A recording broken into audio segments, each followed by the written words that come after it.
And great news for UCF. Starting quarterback John Rice Plumlee is back. Been injured the last month or so. With more on that, here's Tom.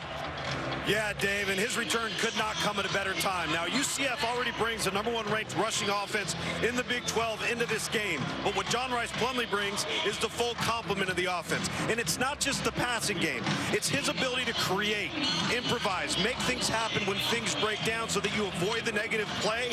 And, oh, by the way, he's a home run in the open field if he gets loose with his legs. And we'll see him in a moment. UCF won the toss. First time Oklahoma's lost a coin toss this season, and the Knights elected to receive. 13 players, including Plumlee, needed an IV pregame. A little bit of a bug going around the UCF team as of yesterday, and it's supposed to reach close to 90 degrees today, actually warmer here than it is in Orlando, where UCF is located. And Plumlee will start on the 25-yard line after the touchback. Started his career at Ole Miss. Started 8 games back in 2019, just 1 in 2020, none in 2021. So he transferred to UCF, was outstanding last year, almost 1,000 rushing yards, over 2,500 passing yards. And this year he was injured week 2 against Boise, hurt his knee, didn't play the next game. Tried to go against Kansas, but was pulled in the first quarter. They had a bye week just like Oklahoma.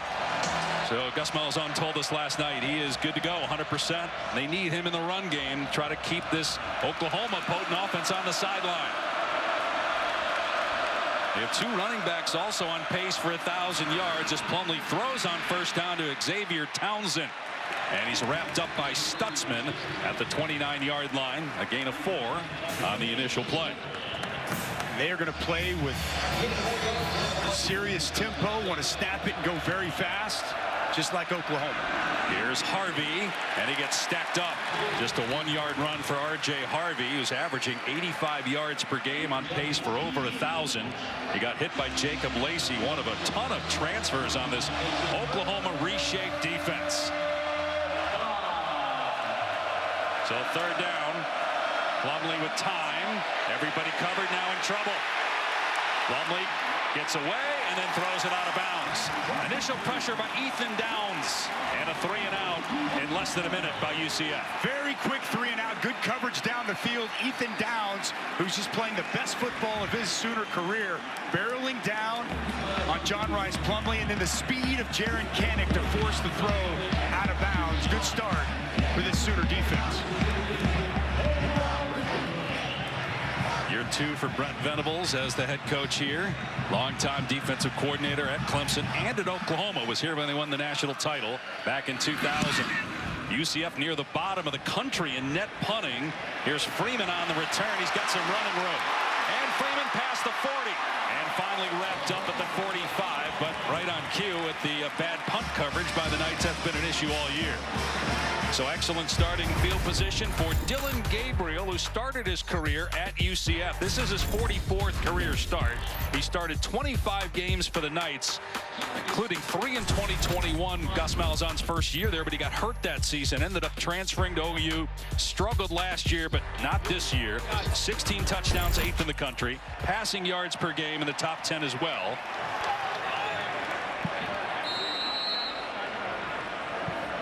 And they're going to start Gavin Sawchuk at running back, guy that's been battling injury, but they feel he's their best tailback. Gabriel keeping it here. Got a handful of rushing touchdowns, and he picks up just 1. Walter Yates, one of many players that's been injured for UCF, made the tackle. Now a little wildcat here with Gabriel split out. And a direct snap. Sawchuk picks it up on 1 hop.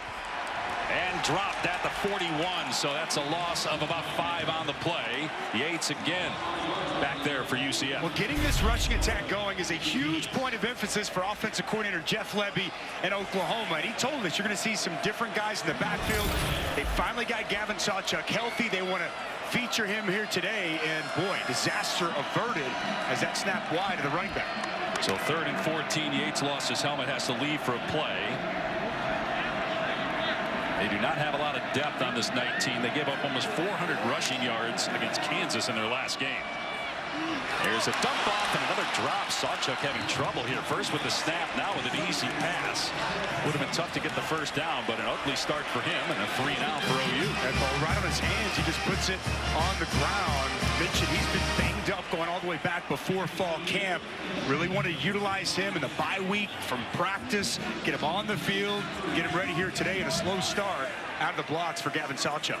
Oklahoma has 2 punters. This is their short field punter. Elzinga gets it away. Right at Townsend, who misjudged it. He muffed it.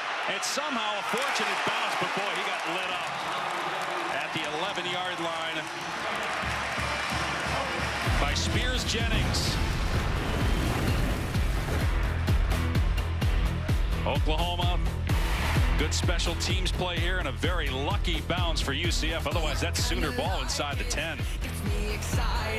Running back for UCF, he's outstanding, can make you miss, explosive and hard to tackle. Tremont Moore's brash creates a lot of negative plays. Drake Stoops, Mr. Reliable. When the Sooners need to play offensively, Drake Stoops always there, and Danny Stutzman playing as well as any linebacker in all of college football. And thus the UCF starting this drive on its 12-yard line, and no running room whatsoever as Harvey is wrapped up for a 2-yard loss.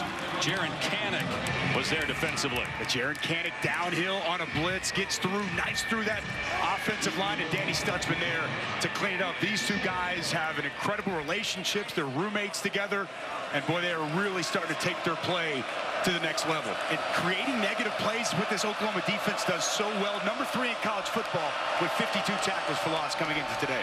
Plumlee behind an offensive lineman trying to find some running room. Gain of about 4. Stopped by Dasan McCullough.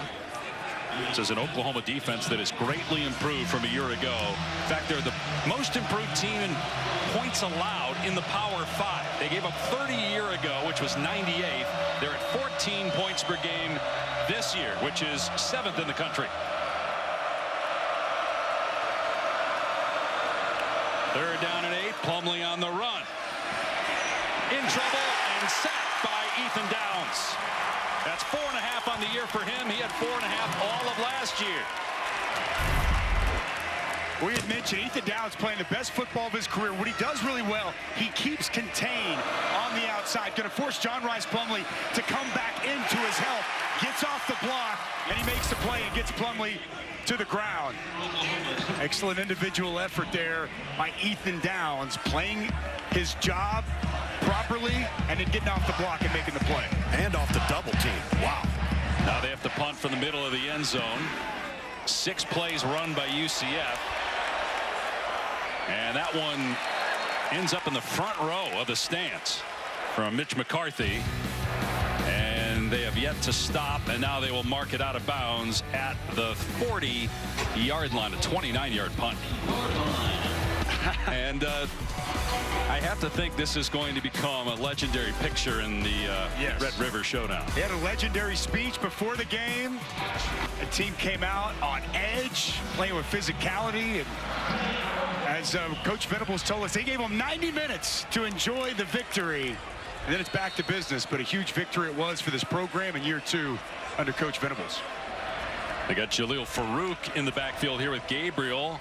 And Gabriel keeping it with room inside the 35 and down to the 32 for the former UCF Knight in his 2nd year.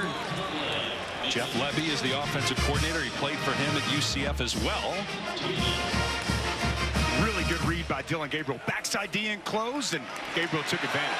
He hits Freeman out in space here, getting the first down. That's the first down for either team today. Down to the 25. Freeman's got excellent speed and really good with the football in his hands. Getting him the ball second half of the season a priority. This is interesting again. They got Farouk in the backfield. We saw Sawchuk out there in the first series. He put it on the ground twice, a fumble and a drop ball. They do have other guys that they can use at running back, but they've got Farouk back there now for the 3rd time in the series. He had 5 catches, a career high 130 receiving yards against Texas. Gabriel to throw. Nobody open. Gabriel spinning and now launching it out of play. It'll be 3rd down and 10. Good coverage down the field by this UCF secondary, and nice job by the defensive line not allowing any running lanes for Dylan Gabriel to take advantage of. That's been a real aspect the last couple of weeks that Dylan Gabriel has taken another step, recognizing when that defensive line gets a little bit, leaves some running lanes, he's been able to take advantage. Good job by them keeping him within the pocket. Well, this UCF defense against the pass leads the Big 12. They're just terrible against the run.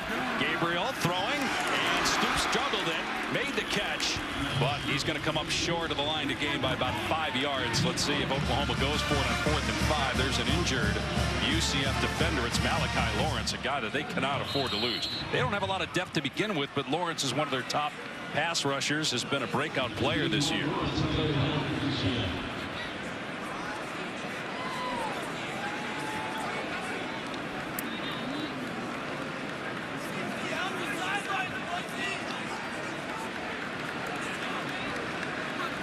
Well, so a decision here if you're Brent Venables. What are you doing here? Trotted out the field goal team. Looks like he may just try to take the points here early on and get on the board, but we know with the aggressive nature of this offense, would not surprise me at all if he goes for it. They're 4th in the country in scoring, 6th in total offense, 10th on 3rd down.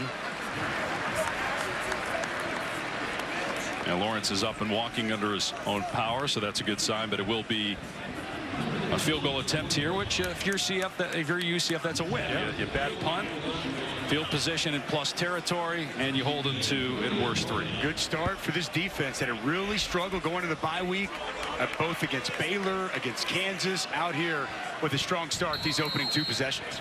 I see this move, though. If this was 4th and 2, I think it's a different conversation. Yeah, 4th and 5. I think you just want to put some points on the board. So 38-yard try for Zach Schmidt.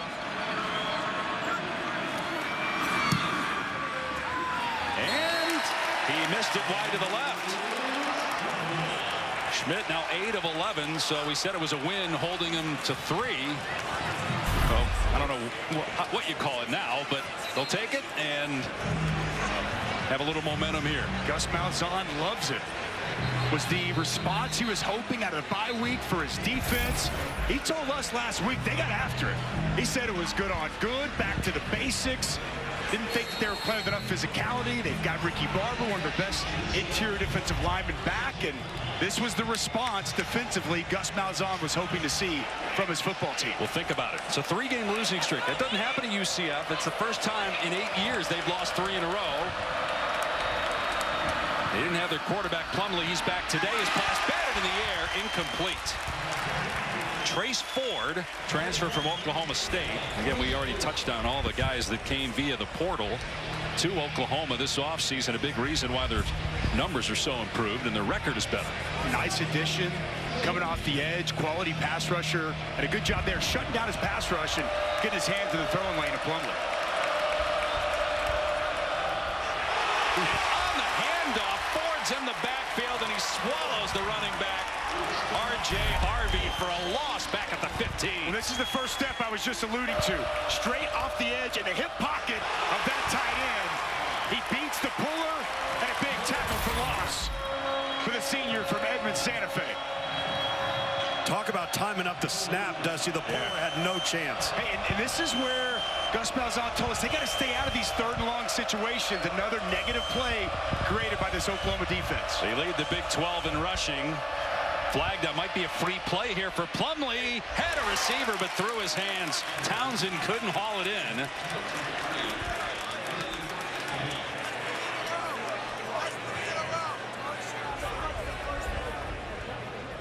Offside. Number 30, defense, lined up in the neutral zone. It's a 5-yard penalty. Replay, 3rd down. As a former defensive lineman, Dusty, I'm sure you've been there. You have a big play that brings the house down, and you're ready to rock for that next one, and you jump early. I never jumped off sides my entire career. What are you talking about, Dave? That's not what the people here in Norman have been saying all week. Yeah, I know. I've unfortunately been the recipient on the other end of that coach scolding when that happened. Brent Venables was your defensive coordinator here. 3rd down and 10.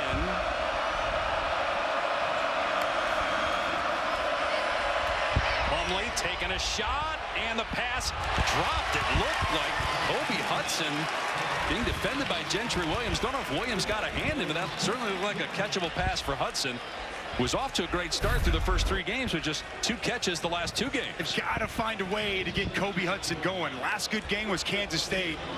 It's so important for him to get going. A little hand fighting there down the field. Gentry Williams, who's really had an excellent start to the season at corner for Oklahoma, probably got away with a little hand fighting down the field.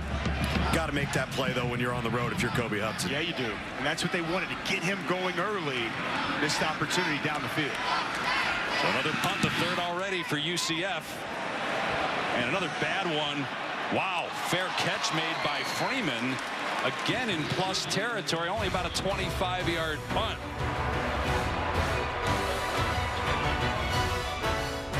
It just Ring teams meet in Tallahassee. Number 16 Duke against number 4 Florida State. Coverage starts 7:30 Eastern on ABC. Obviously Riley Leonard goes. Duke is a much different team. He's a game changer, can make so many plays with his athleticism. That Duke defense is stifling. So is that Florida State offense. Should be a great matchup tonight in Tallahassee. Oklahoma for the 2nd time starting in UCF territory. Gabriel dumping it off here to true freshman Jaquez Headaway. And a good game, close to 10 yards on first down. 11th catch of the year. Headaway from Houston, Texas. Jeff Levy does such a good job moving these wide receivers around. He's lined up really like an H-back coming back across the formation. An easy pitch and catch. Gabriel on the run. He had Freeman, a receiver, lined up in the backfield. Gabriel gets the first down. Inside the 40-yard line, knocked down at the 39 by Jason Johnson, their leading tackler. See there once again, Dylan Gabriel. He gets outside the pocket, eyes down the field. He wants to throw it, nothing there. Just takes what he can get, moves the chain. Smart decision by the senior quarterback. Marcus Major in there at running back. Gabriel throwing it wide open in the middle of the field is Nick Anderson. An easy touchdown. That is Anderson's 7th touchdown on 12 catches.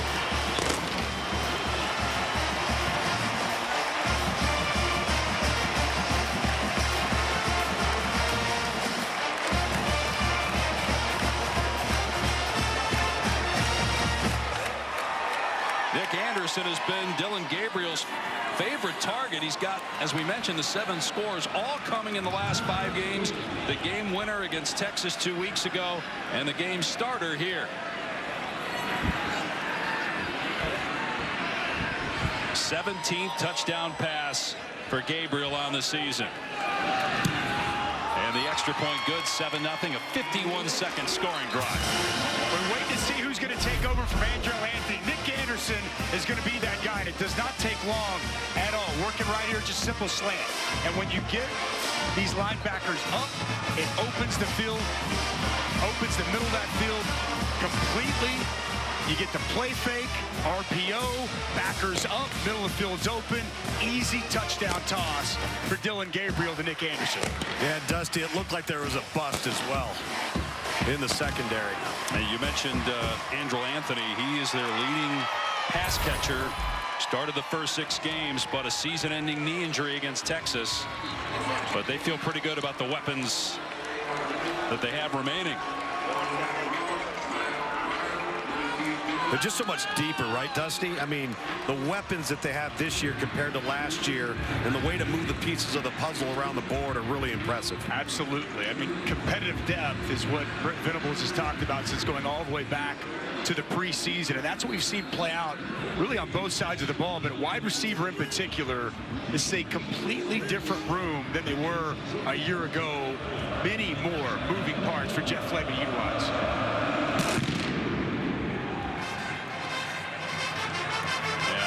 Well, hesitated and ran it out.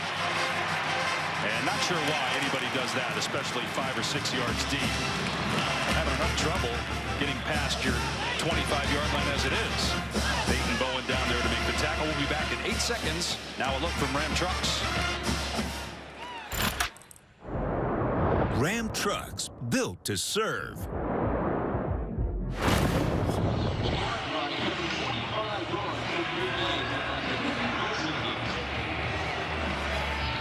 So 7-0 Oklahoma. Dave Pasch, Dusty Dvorak, Tom Luginbill.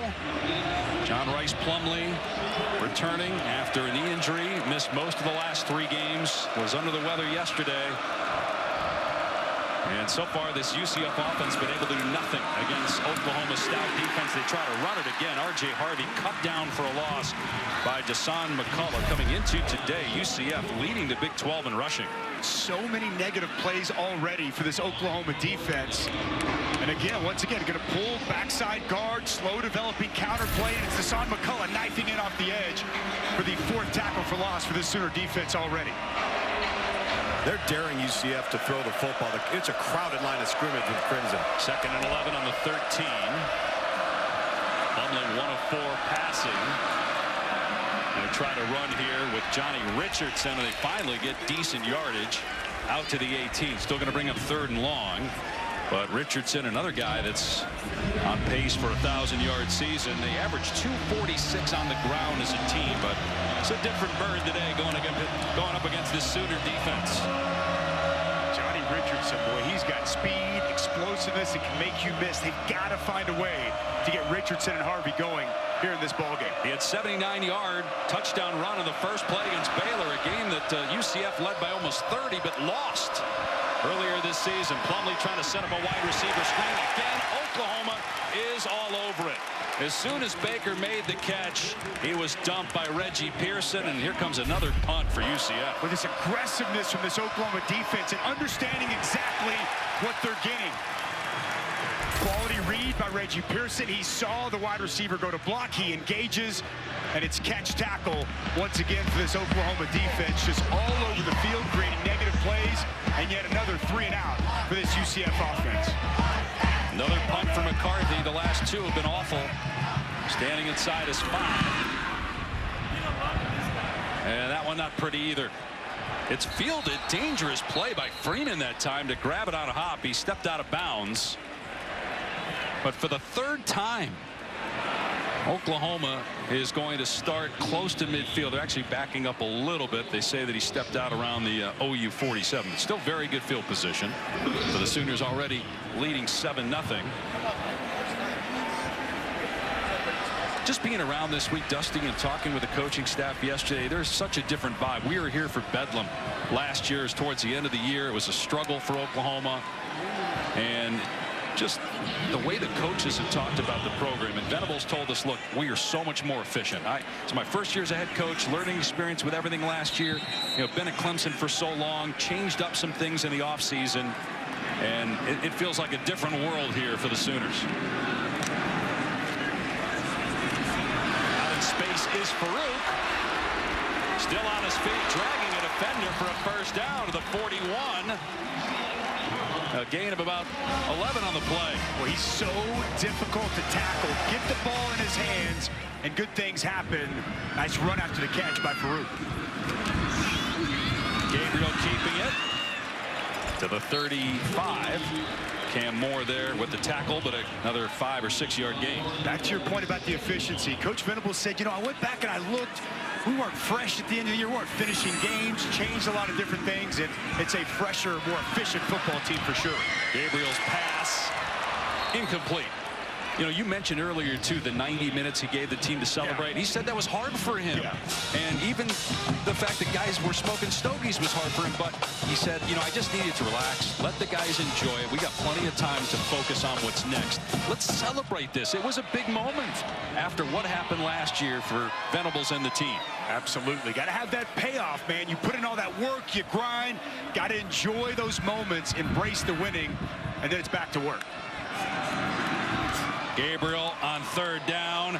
Receiver comes free, and it's a first down. Nick Anderson to the 28-yard line for 8 yards. It's really about the protection here all day for Dylan Gabriel. Stand tall, in the pocket, survey the field, looking down the field, nothing's open, and it's Nick Anderson right there over the middle for a check down and moving the chains.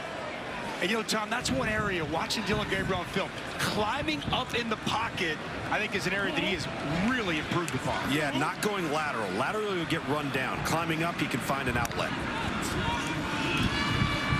Major gets the carry, stood up here by Johnson. No gain on the play. Just needed something good to happen on defense, especially against the runner for UCF, given what has transpired this year. 121st in the country in rush defense. They struggle, but one of the bright spots is Jason Johnson. I mean, he's a 6'2", 235-pound physical linebacker who comes downhill. All conference in the American a season ago.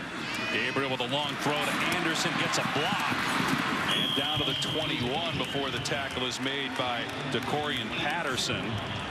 So critical third down here for UCF's defense, with Oklahoma going up tempo and a ton of momentum right now. 3rd and 3. And Major is tackled at the 19-yard line, short of the line to gain. Got to think Oklahoma will go for it here. Yeah, this is the go zone for Oklahoma. It's really good. Ricky Barber, who's back, splits a double team, gets off, makes that play short of the first down marker. A big 4th down here for UCF as Jackson Arnold, the true freshman, checks in. This is really interesting. Now, he does have 12 carries. He's the Gatorade National Player of the Year from a year ago. And now we've got a timeout called here by UCF. They saw Arnold lined up at quarterback. Timeout, UCF. This is our first of the half. 30-second timeout. That's interesting. I mean, Gabriel's a really good runner, but Arnold is too, and he's a threat to throw the ball. He's 13 of 15 passing, and went 11 of 11 in his debut, week 1 against Arkansas State. Next Saturday's featured college football game on Big 12 Now on ESPN+. Baylor and Iowa State at 3:30 Eastern. If you're a Big 12 fan, you got to have it. Sign up today at ESPNplus.com/Big 12 Now. Oklahoma, the only unbeaten team left in the Big 12. Iowa State, though, is in second, 3-1. Obviously, a lot of games to be played. Top 2 teams will meet for the Big 12 title game. Matt Campbell has done an excellent job turning that thing around there. Remember, going back before the season, lost several starting players, including their quarterback, with that gambling scandal that was going on there within the state of Iowa, and they've bounced back, and they're really playing some good football. Here comes maybe the tush push, although they shifted out of that formation, and Gabriel hands it off to Major, who gets a first down.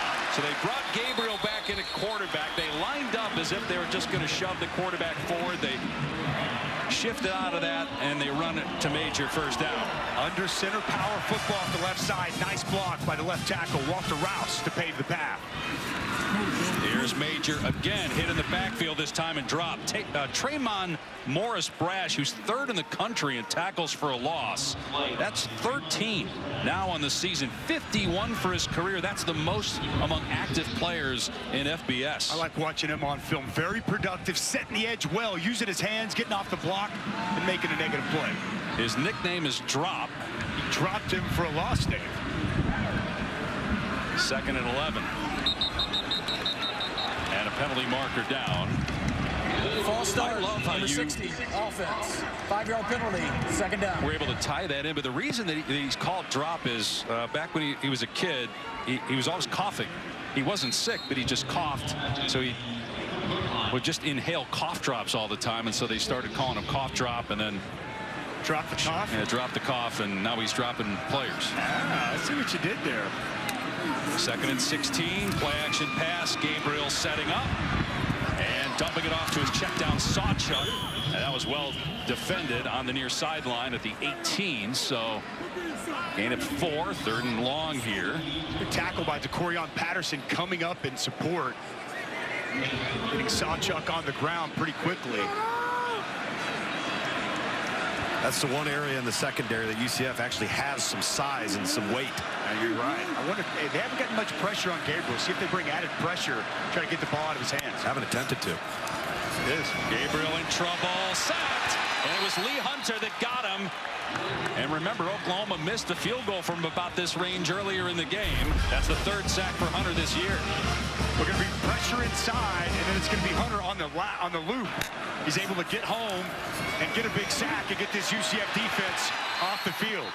Addison Williams hadn't dialed up much pressure to this point. They dialed up at the perfect time and get a big sack. Zach Schmidt missed a 38-yard field goal attempt, hooked it left earlier. This is a 43-yard try. And Oklahoma has to call a timeout. Only had 10 guys on the field. This is their first of the half. This is a 30-second timeout. So they have to burn one there.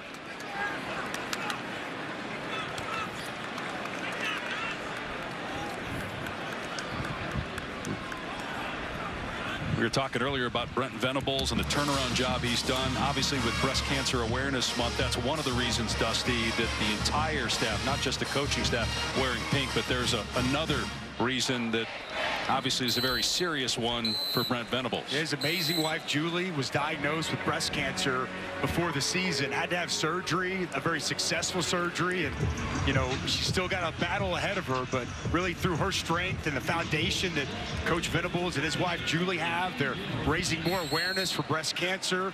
They've donated a lot of money for early detection, really trying to turn that negative, that hardship into a positive for a lot of people.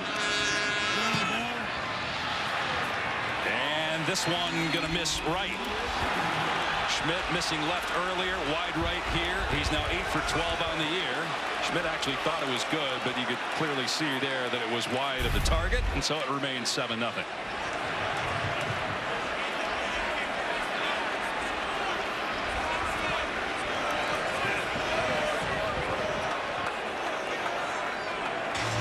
Gus has got to love that from his defense. Second time they've been able to bend but not break, forcing field goals. And so far here early, Zach Schmidt just off base, missing left once, now pushing it right. At some point, though, you got to get something going offensively, and Darren Hinshaw's the play caller, but Gus Malzahn obviously heavily involved in the offense, and what they've done so far hasn't worked. Now, clearly Oklahoma deserves some credit for that, but they've been able to get the rushing attack going. I mean, that's the bread and butter of who this UCF offense is. They've got to be able to run the football. We haven't really seen much of an impact at all with John Rice Plumlee, who's back, starting here today. We were told fully healthy last week in practice. They pushed him. We tested that leg, and he's been fired up and ready to go and get back on the field and lead this football team. R.J. Harvey. I haven't really seen him get going yet either. They need to establish a running game on this possession. Harvey on first down. Out to the 29. Downs dragging him to the ground, so a gain of just 3 on the play, as they have just a handful of rushing yards in this game. They'll try Harvey again between the tackles, and he pinballs forward close to a first down. Again, Downs there defensively. They're going to mark him short by a yard. Good positive run. You see the burst into the second level. Nice pickup for R.J. Harvey. A third down and a yard. Harvey bounces off an offensive lineman and does get the first down. Boy, they list Harvey at 205. We were down on the field before the game. He looks a lot thicker than 205. Did a good job there to wait till his offensive lineman cleared so he could dart forward to get the first down, I should say. So UCF trails 7-0 after 1, and we'll be back after these messages and a word from our ABC station. To adjust to what you're seeing up front so you can get some positive yards on first down. Well, you know, they're blitzing. Darren is to pass. They're mixing things up. We got to get a drive together. We need to go down and score, and we'll get in this game. All right, thanks. Well, despite being dominated in that first quarter, Oklahoma had 2 missed field goals. UCF only down 7-0. They just got their initial first down, and Plumlee to throw, and wide open is Xavier Townsend, turning it upfield and dumped by Stutzman at the 45, but that's a good gain on first down. When Townsend's got a chance to be electric, really elusive, like to get the football in his hands. Nice pickup on first down. Richardson hit in the backfield, breaks a tackle, still struggles to get back to the line of scrimmage. Isaiah Coe missed the tackle, but Kanik was there to get him to the ground. Third down. More penetration. Nice job by Richardson avoiding the negative play, but up front, man, this UCF offensive line struggling with the defensive line, the blitzers of Oklahoma here early on. They've had 2 times, that's it, where they've had consecutive positive yardage plays. If they're close to midfield, a chance to move the sticks here, and they run it, and it is a first down and more. Huge running lane. Off to the races is R.J. Harvey. Inside the 10. Harvey steps out of bounds inside the 5 at the 1-yard line. It's a 54-yard run to put the ball at the OU 1. Well, there's the explosive explosiveness of this UCF rushing attack. Just a sprint draw, good block by the tight end, Alec Haller, forcing everything down. You see the jump cut and the speed in the open field by Harvey. And here's Harvey again. And he did not get in. Remember, 2 weeks ago, Oklahoma had a huge goal line stand to beat Texas. Back to this big chunk run. Good speed draw, the vision, the jump cut, and to the speed in the open field. Exactly what Gus Malzahn was hoping for to start this second quarter. He went from standstill to 60 miles an hour in the blink of an eye. Well, with the jump cut, Tom, I don't know if you can see it from the field. The vision, almost bunny-like, hopping a full gap plus over, and then hitting the acceleration in the open field. And they're going to direct snap it to Harvey, who played quarterback in high school and at Virginia before he transferred to UCF. Going to keep it here, and he gets walloped at the 1. Stutzman with the big hit. And it's third down and goal. He may have lost a yard in the play. How about the timing of Danny Stutzman? Starts out, works his way in, hits it downhill immediately. Big hit in the backfield by Danny Stutzman.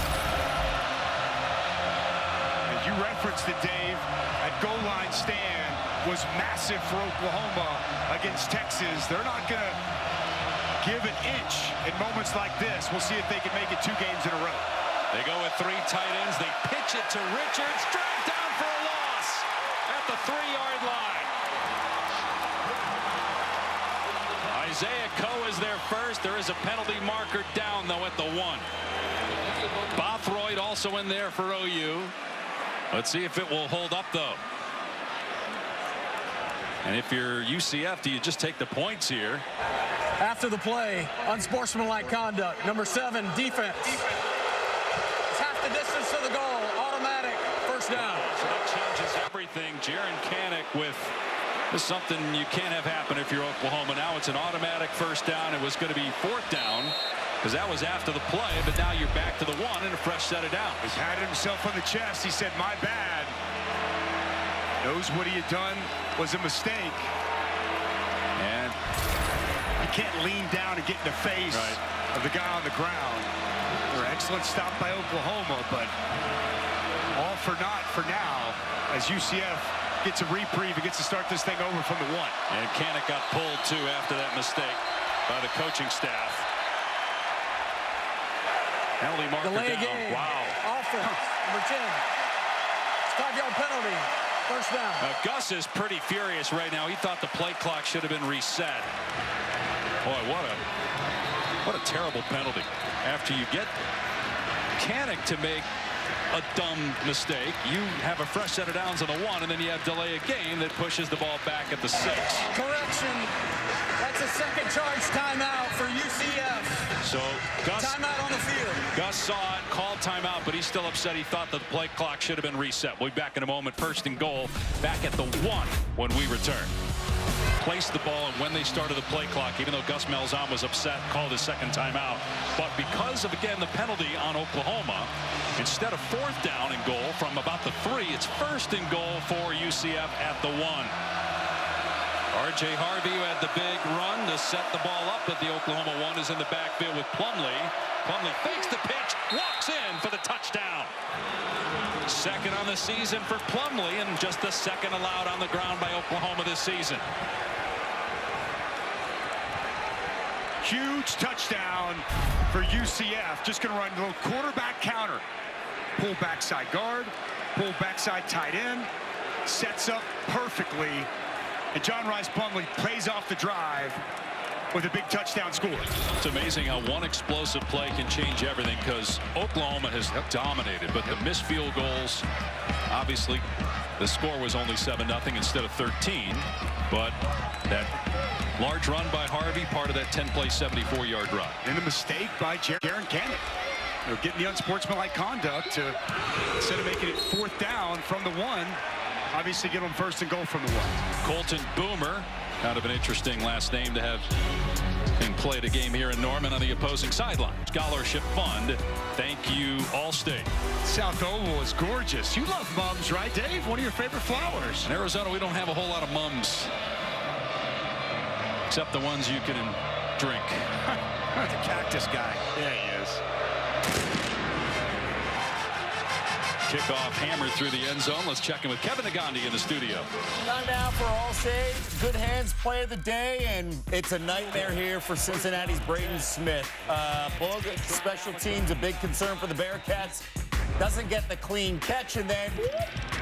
Kev, you ever start your day and know something's going to go wrong? When he dropped it the first time, he knew something was going to go wrong. Byron Vaughn's there. Booger's a big fan of that, Dave. Back to you.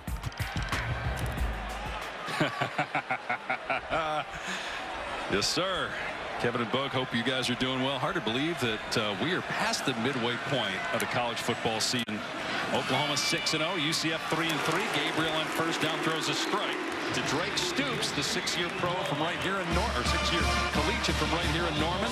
His dad Bob stopped in the booth earlier. 30th catch for Drake on the year. Such a key piece of this offense. Nice catch going to the ground. Gabriel finds Farouk, and he's slung to the ground to the 41, but it's a first down. But Jalil Farouk, he's taken his game to another level this year. He's always been great with the ball in his hands, but he's developed into a better wide receiver. Clean catch there with his hands, better route runner. And Jeff Lebby told us he's very proud of the work he's put in and the player that he's become this season. Gabriel throwing on the first 3 plays. This is Stoops again to the 45, so 4 more yards. Good tackle that time by Henderson. Much better tackling out of UCF since that opening possession.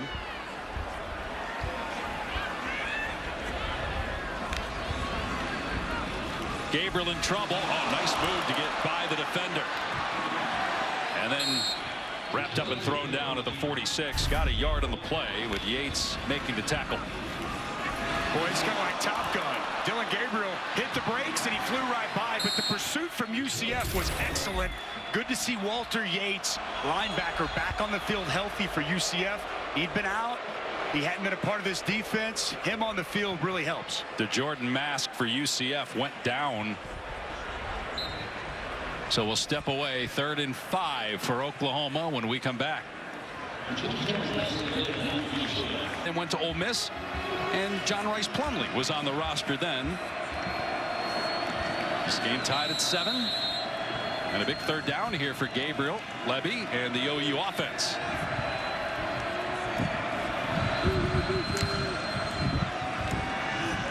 Gabriel flushed out of the pocket, throwing on the run, and incomplete. High pass that Anderson could not bring in. 4th down, and Oklahoma will punt for the first time. Another stop for this UCF defense. You're going to go drop 8, just a 3-man rush up front. Dylan Gabriel gets outside the pocket nicely. Nicky's got Nick Anderson open. This pass just sails on him ever so slightly. Anderson can't climb the ladder. UCF, once again, gets a stop defensively. Gus Malzahn has got to be elated with what his defense has shown up here in Norman with today. Actually, the 2nd punt for Oklahoma. Elzinger will boot it deep. Xavier Townsend standing at his 10-yard line. He muffed that first punt. Lets this one bounce, and it goes into the end zone and will come out to the 20. Let's check back in with Kevin in the studio. Dave, AT&T 5G keeping fans connected as we take a look at our multi-view, which is showcasing a bunch of key games here and events across all our networks. Mississippi State up 7-3 against Arkansas over on ESPN. How about Memphis up a touchdown? We got 5 touchdowns in that game over on ESPN2 in the first half. Norfolk State up 10-6 against Howard late in the first half. And BC and Georgia Tech knotted up at 10 apiece midway through the second quarter over on the ACC network. Back to Dave, Dusty, and Luke. All right, Kev, some tight games here in the early window. You look at that last drive compared to the first quarter where they had just 15 yards. And Plumlee throwing it out in space. Townsend able to break a tackle and stepped out of bounds at the 24. But positive yardage, gain of 4 on the play. They love to get Townsend involved out on the perimeter, sometimes in the run game. He had a rushing touchdown last year in the AAC championship game. This is UCF's first year in the Big 12. They were in the American for 10, Conference USA for 8 years prior to that, and in the MAC for 3 years. Obviously, Oklahoma leading the Big 12 after the season. First meeting between the two, and maybe the last. Plumlee in trouble, flips it forward, and it's caught on a screen pass out past the 30 to the 35-yard line is Randy Pittman. The true freshman tight end gains 11. Well, this is an excellent play by John Rice Plumlee. Ethan Downs gets there immediately and just gets it out of his hand. Locates the true freshman. Nice yards after the catch. That was near disastrous. Plumlee throwing again, and a big hit on the edge. Baker dropped by Billy Bowman, one of the top players on that Oklahoma defense. Boy, Billy Bowman Jr., he is a big-time safety, so instinctive. You see, as soon as he diagnoses what's coming, the reaction and close to the football, stellar. Played his best football game of his career against Texas. He was flying around, making big hits. Key piece of this Oklahoma defense. There's 2 interceptions on the year, including a pick 6. 2nd down and 10 for UCF. Another pass play. Plumlee over the middle. Receiver wide open is Kobe Hudson. All the way to the 41. They finally get Hudson involved. He's been quiet the last couple of games. Gain of 24. And they are going fast, getting on the football, get this Oklahoma defense. Here's Harvey, and tackled backside by McCullough, but gain of a couple there. UCF maybe gaining some confidence. 3-game losing streak, had the bye week, got back to basics. Gus Malzahn got after everybody, and he said, look, after that loss 2 weeks ago against Kansas, I don't know that we would have been ready to play had we had to play a game that next weekend. They blew a 35-7 lead to Baylor, and there was a bit of a hangover effect in Lawrence. The bye week came perfect, and great start here for this night's football team. On 2nd and 8, here comes a reverse. Juggling it is Townsend, but he's able to get the first down and more. Boy, you wonder, had he not lost a little bit of momentum with that juggle, might he have scored? He still gained 17. This is part of Gus Malzahn, little gadget. Again, just trying to create ways to get Townsend the football in space. Nice job blocking by the tight end. Alec Holler out in front, and boy, this second quarter has completely shifted everything from what we saw early on. This UCF offense got some rhythm to it, creating some big plays. And success on early downs has been the biggest difference. That's the key, Tom. When they can get positive yards on that first down, it changes everything for the play caller. No running room this time for Harvey, bottled up at the 25. I think the other thing, too, guys, is the leadership of John Rice Plumlee. His backup, Timmy McClain, played well when he was in there when Plumlee was hurt. The numbers were good, but Plumlee is, without question, the leader of this team, and they missed that. There's no doubt. 100%, and even when he was hurt, when he was rehabbing, when he was trying to come back, he was right there for Timmy McClain. His leadership never left this football team, but there's a difference between leading from the sidelines and leading as the starting quarterback on the field. Loss of 3 on first down. Harvey finding a hole, trying to get the edge. He does, breaking a tackle, and out of bounds close to the line to gain. Pushed out by Stutzman, but it looks like a first down. Gain of 13. What a gorgeous run. Well, it's all him. There's nothing there initially. It's the vision, the cutback, and the burst in speed to the sideline, making a couple of defenders miss. And a quality pickup once again by R.J. Harvey. Tom, I mean, I don't know what it looks like down there from the field level. When we were watching film of this guy, I was just blown away at the skill set, the size, the power, the elusiveness, and then the speed in the open field. Well, and Dave brought it up in pregame warm-up. He said, look at that kid. I mean, he is a great-looking kid. In his lateral mobility and his agility to maintain balance as he's making a cut, getting to the sideline, really impressive. We saw it right there. Outran the Oklahoma defense. Yeah. UCF burning its final timeout. UCF has called their final timeout. But the Knights accomplishing their goal, taking time off the clock and moving the ball. Hope. Quarter out, gaining the Sooners 129-21. R.J. Harvey has rushed for over 70 yards. Johnny Richardson, his backup, is in right now on first down to the Oklahoma 12-yard line. Trying to get outside is Richardson, but he's tripped up. Flag comes in. Kendall Dolby on the tackle. Your face mask on Dejon Terry. He's coming off that block. I think he got a piece. Personal foul, face mask, number 95, defense. That penalty's half the distance to the goal. Automatic, first down. And Dusty, that's the second big mistake, unsportsmanlike penalty by Oklahoma inside the 10-yard line. Yeah, Dejon Terry, he's been so good for the Sooner defensive line. Did you see him extend that hand coming off the block, grabs the face mask, the right call. So 1st and goal on the 6. Direct snap to Harvey, and no running room, bottled up at the line of scrimmage. They tried to do that earlier on the drive, and Harvey lost a yard, and he loses a yard here with Bothroyd in there first. Terry as well. 2nd and goal. More penetration from that Sooners front. Defensive line really doing a nice job changing the line of scrimmage. Nowhere to Harvey to run with the football on 1st down. It's a lot easier to spread that box out when you're in the field, but when that field condenses, you run out of real estate. UCF slowing this thing down a little bit, shrinking this 1st half as this drive has gone along. Keeping that Oklahoma offense on the sideline, something Gus told us yesterday they wanted to make sure they did, as Harvey drives the legs forward and got to about the 4, bounced off the turf, but was down at the 4, so it'll be 3rd and goal. And are you in 4-down territory here, or are you thinking, you know what, if we don't get it, let's take the points? We've come this far on this lengthy drive here late in the 2nd quarter. This lasted almost 6 minutes. I think you're thinking, if you're not moving the football inside the 1, I think you're taking the points. Try to take a lead and let your defense get a stop. See what they call here on 3rd and goal. Plumlee on the boot, in trouble, being chased, and the pass incomplete. He got rid of it at the last second, and he lost his helmet, which means if they were to go for it, he has to come out. So you would think now they'll kick the field goal. Jaron Canick's going to come on the pressure, and you'll see Ethan Downs set the edge.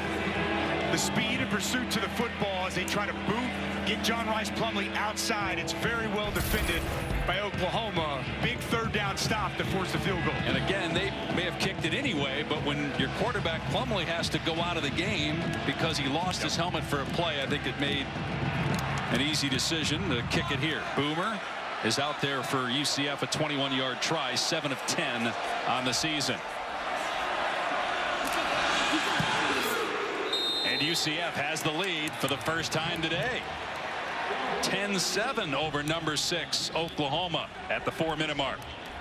Kick off your Sunday with NFL Countdown at 10 a.m. Eastern on ESPN. Before Tua and Jalen Hurts square off in Philly, the crew will look at how their bond was formed as teammates at Alabama. Obviously a great story going back to that national championship. Then our Week 7 Monday Night Football game.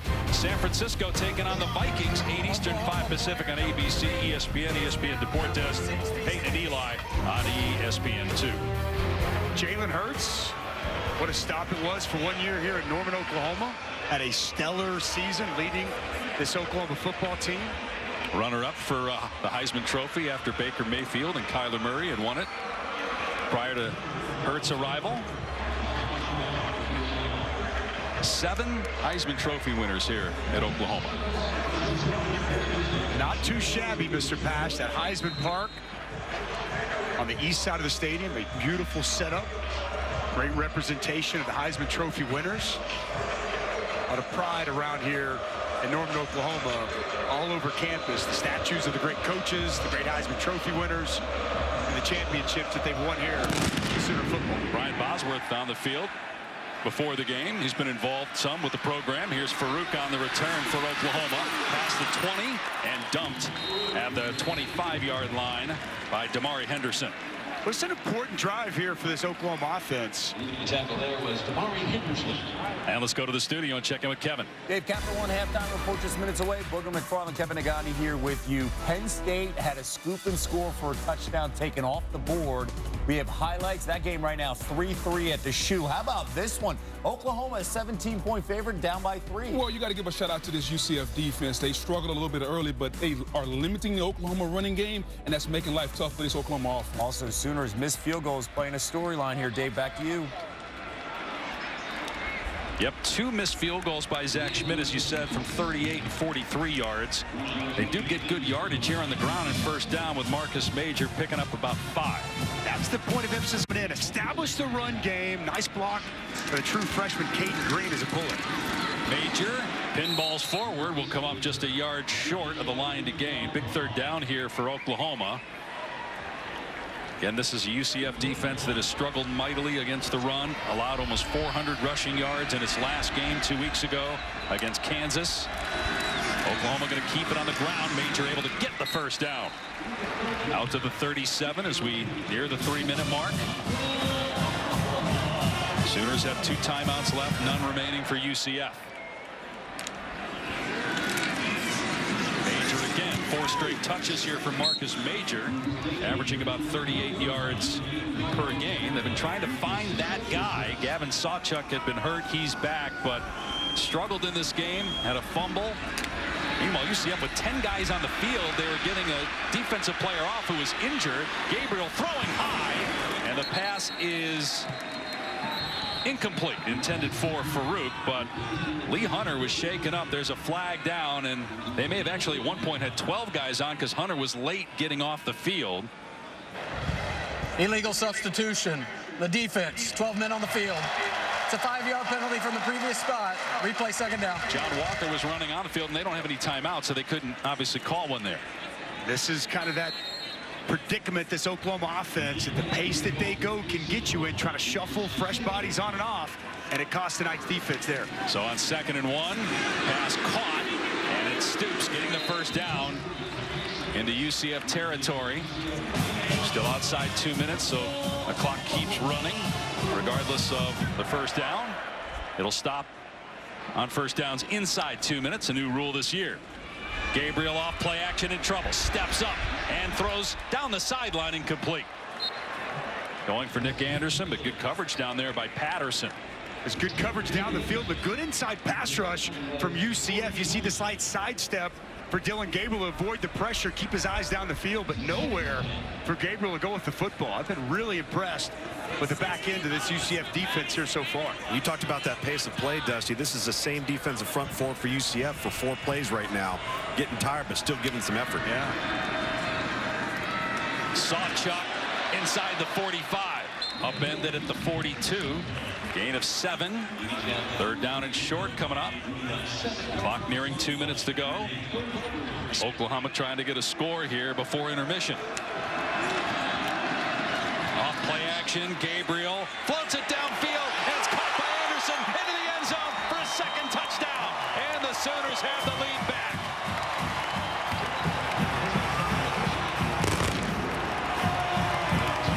42-yard touchdown pass. Gabriel to Anderson.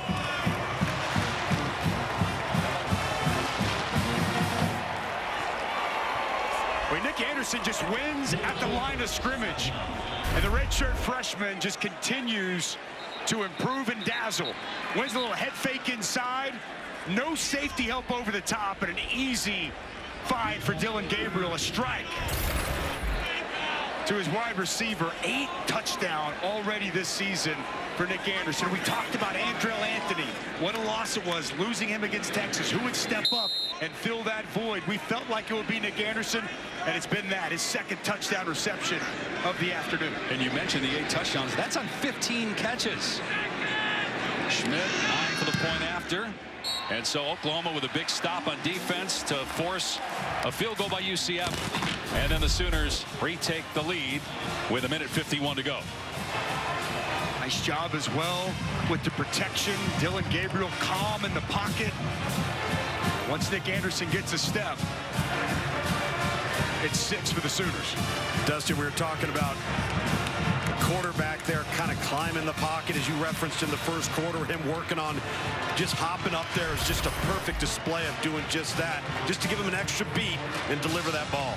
We talked with Dylan Gabriel earlier this week and asked him, what's been the biggest difference for you? Obviously your numbers are much better, you look more comfortable there, and he said he's playing with an edge.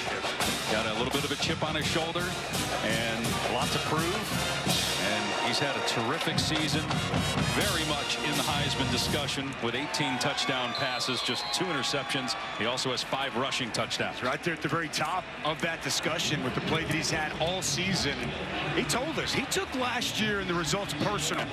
Changed his approach this offseason. Really got with Jerry Schmidt, changed his mindset, changed his body. Boy, it's paid dividends so far this year. Harvey on the return, and he throws it back at the 5-yard line to Townsend, and Oklahoma's all over Townsend at the 14. So Lewis was down there for the Sooners to make the tackle. The trick play does not work. There we see Gus Malzahn pulling out all the stops here on special teams. I thought it was set up pretty well, but Kip Lewis out of nowhere knifes through and gets an excellent open field tackle to negate any kind of big play from the trick play. 1:43 left. UCF with possession. No timeouts. Oklahoma can call timeouts here. It's been an impressive bounce back, though, by UCF, given all the hype with Oklahoma, the way the Sooners started this game as well. No question. Look, we didn't know exactly what to expect from UCF. Some sickness on this football team. How would they respond after that Kansas loss? They showed up here today in Norman with some real fight. Plumlee taking off here on first down and dragged down. No gain on the play. Downs made the tackle. He's shaken up for Oklahoma. Keep in mind, we threw this out there at the beginning of the telecast that since 1999, which is Bob Stoops' first year in Norman, Oklahoma is 23-1 in games played right after Texas. This is their second of the half. Please put 1:34 on the game clock. Chance to get the ball back if they can stop him here with maybe about 45 seconds left or so, because they have one more timeout. I love this, Dusty. Aggressive. You're going to get the ball coming out of the locker room in the third quarter. Going for the juggler. I don't think this first half has gone the way Brent Venables thought it would. You know, he talked to him, you know, worrying about maybe that hangover effect of still, you know, enjoying that win from Texas. He said, oh, no. Look, we got after him last week in the bye week. This team is focused. It's been on edge. A bit of a slow start here in the first half for this Sooner football team. Second down at 10.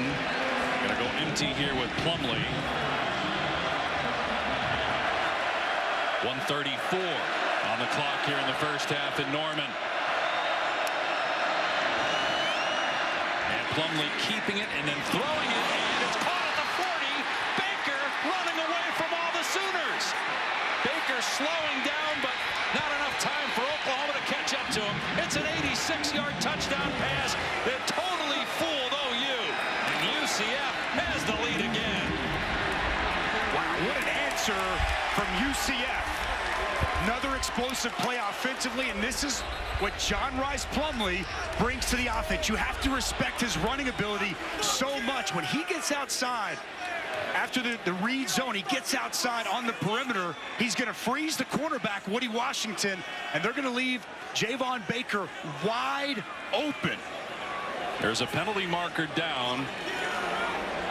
Might be an unsportsmanlike penalty after the play. But Javon Baker, transfer from Alabama in his second year with UCF. And boy, what a response by UCF.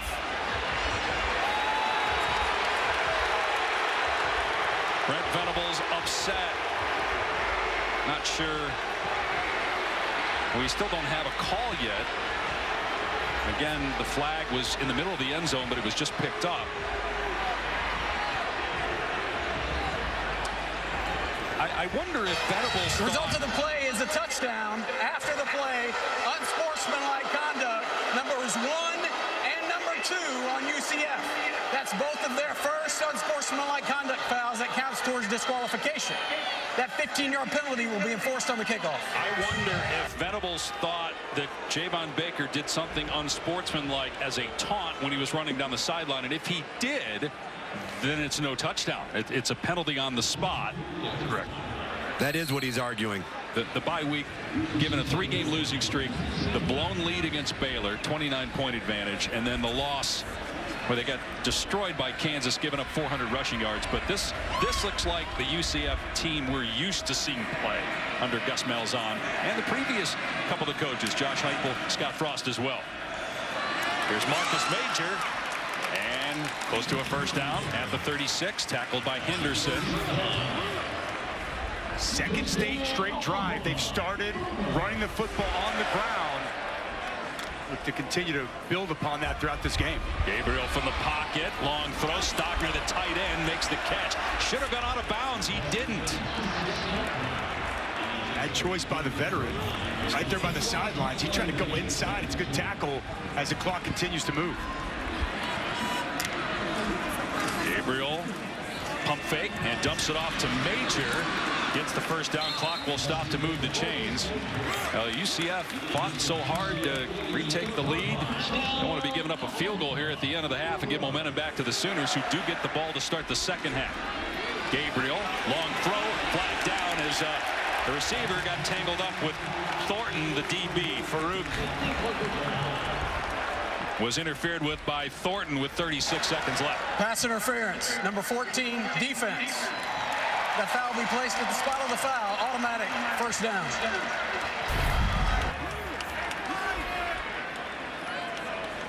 Pretty clear cut from up here. You see the grab outside the framework by Thornton. And to draw the flag every time. Ball on the 38. Got some work to do here because Zach Schmidt has missed 2 field goals, 38 and 43 yards. They're on the 38 of UCF. Gabriel from the pocket looking over the middle, and it's caught. Close to a first down. Farouk on the catch. They marked him short. That clock's rolling. Only 1 timeout left for Oklahoma. 25 seconds and counting. Be about a 47 or 48 yard field goal from here. Gabriel looking toward the sideline. It's caught by Farouk, and then he steps out to stop the clock with 15 seconds left. From here, about a 38, 39 yard field goal. Probably have, with that timeout still remaining, 2 more plays you can run on offense.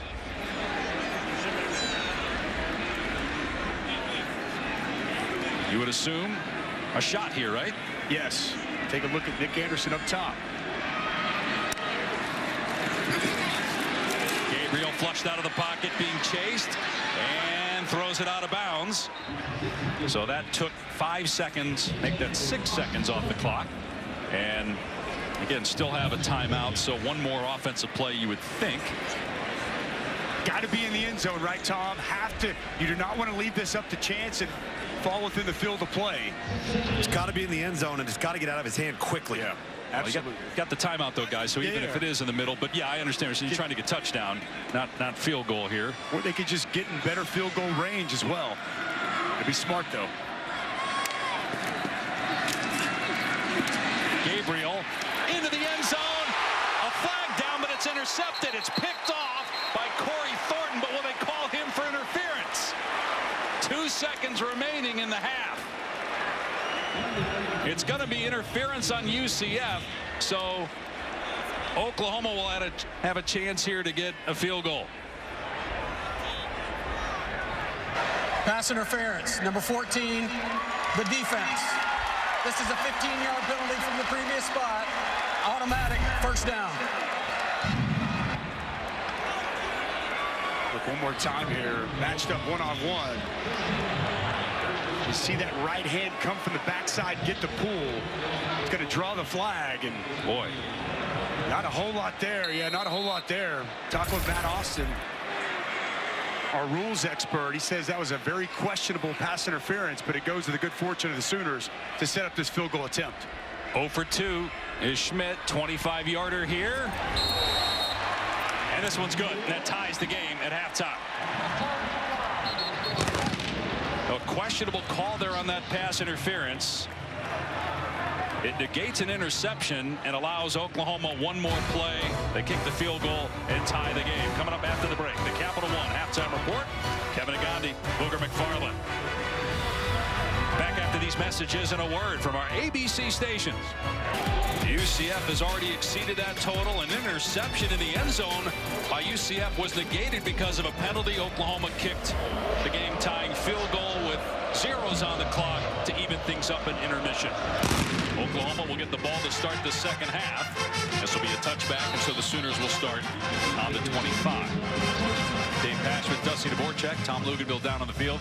All right, so what are the biggest issues right now for Oklahoma? I think giving up explosive plays. Go back to that second quarter for UCF. They had 2 huge explosive plays. The 54-yard R.J. Harvey run really got things going for this UCF offense. You see the vision, a jump cut, you get out of position, and these backs for the Knights can make you pay. And then an 86-yard touchdown toss. You freeze the corner, and you locate Javon Baker. And it's heels to the field for the touchdown. Oklahoma's going to have to clean that up in the second half. I mix it up here and give it to Gavin Freeman. So the running back carries weren't really working that much. So Freeman gets a touch here and gets about 11 yards and a first down. And that's the aspect that needs to come along. We've talked about it from the onset. Oklahoma's ability to establish the line of scrimmage and run the football. They started doing it the final 2 possessions, and a nice run here on the first play of the second half. Gabriel off play action, dumping it off to Sawchuk out of the backfield for 8 yards as we check in with Tom down on the field. Well, yeah, guys, I tell you, Brent Venables not happy with the run fits on defense, the lack of discipline. Jaron Canick's penalty mentioned all of that. For Gus Malzahn and UCF, he says, we have to create explosive plays through the passing game. We feel confident running it, but we're going to have to get ourselves some plays downfield for chunk yardage. Freeman gets a first down. You mentioned the Canick penalty. There are actually 2 big penalties on Oklahoma. Both unsportsmanlike penalties inside the 10. UCF was able to capitalize on.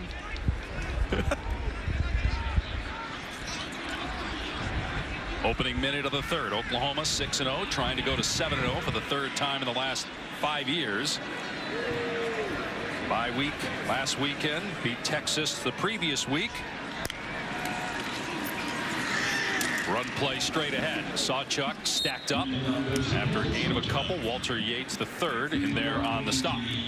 Well, coming into this game, UCF had really struggled with the run defense. They'd simplified a lot of things and playing much better up front here today. Gabriel's pass broken up and picked off on the redirection. It's intercepted by Bullard, and he's knocked out of bounds at the Oklahoma 30. Just the 3rd interception thrown on the season by Gabriel. Stoops got drilled. The ball was deflected and picked.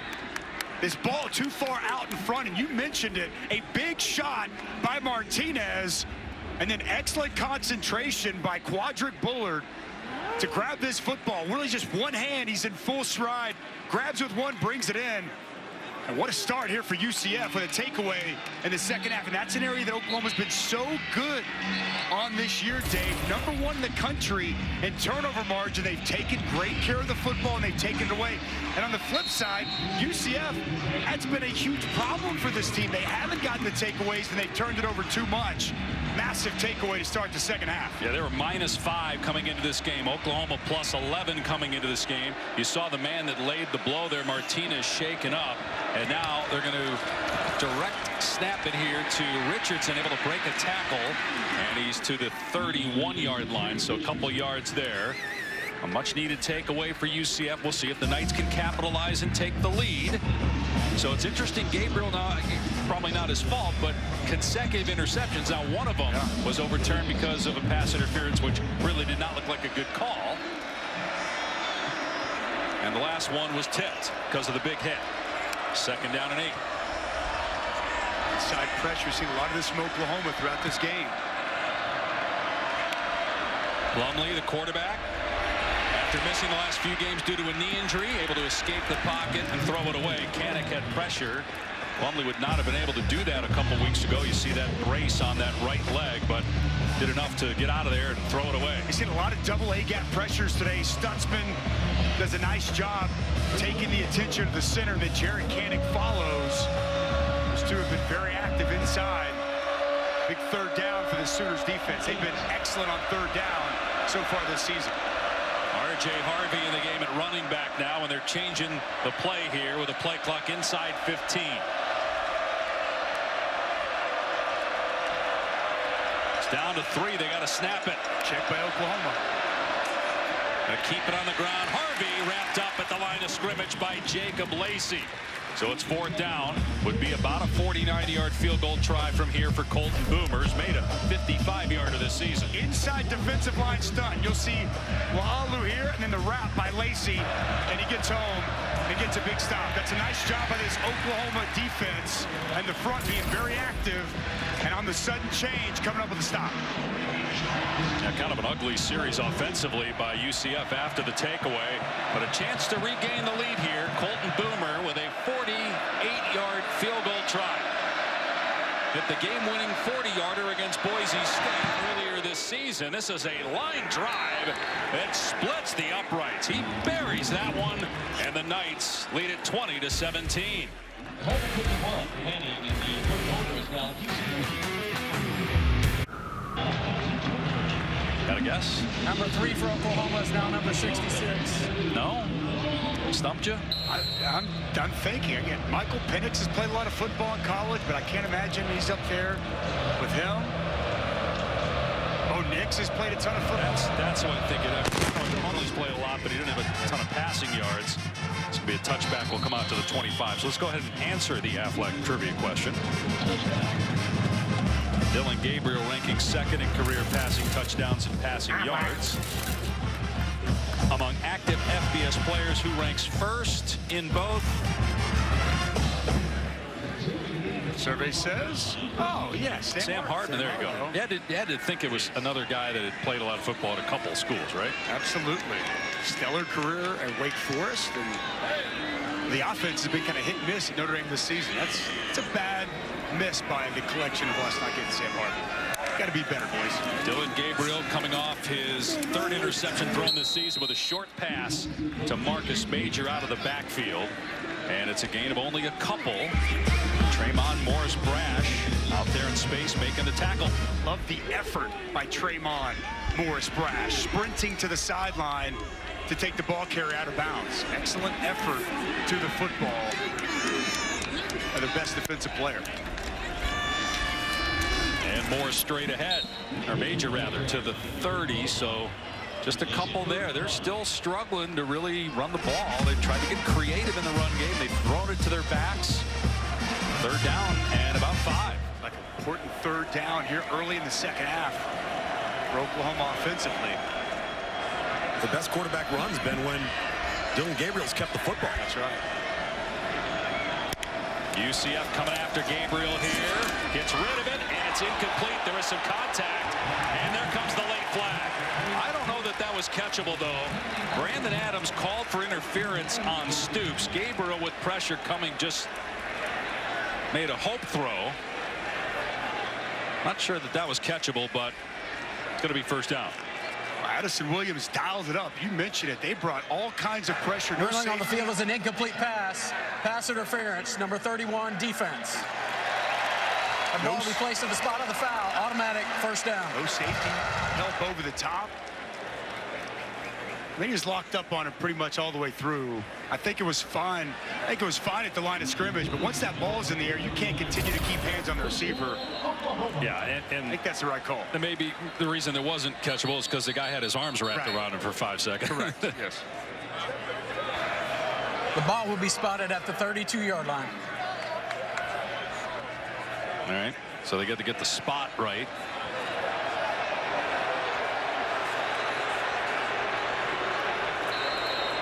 Early third quarter, Oklahoma trailing again.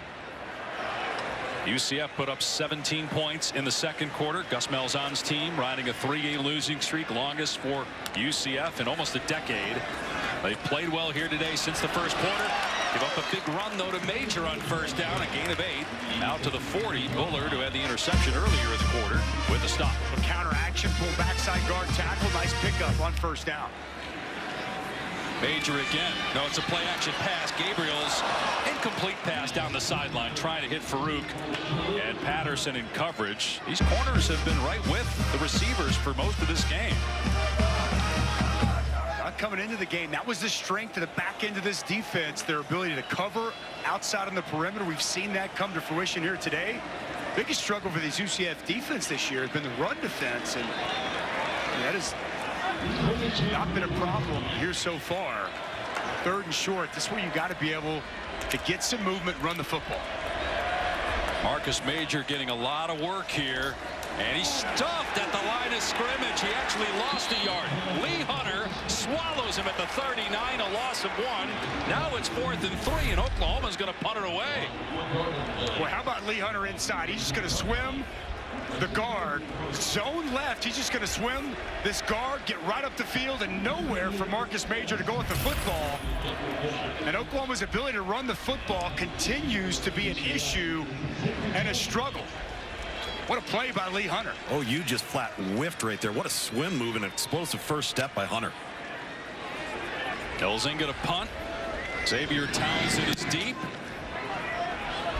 Short kick. Townsend muffed a punt earlier, and that almost hit him. It did not, but it was close. And it will bounce to a stop at the 14-yard line. UCF ball with the lead when we come back. A lot of great players that didn't win Heisman Trophy had played. Jalen Hurts, a runner-up recently. Tonight on ABC, Duke and Florida State. Can the Noles stay undefeated? Oklahoma in trouble right now. Be interesting with Duke, with Riley Leonard. If he goes, obviously that could change things. UCF leading the Sooners early third quarter, 20-17. Backed up here inside their 15-yard line after a good punt. Gonna keep it on the ground with Harvey.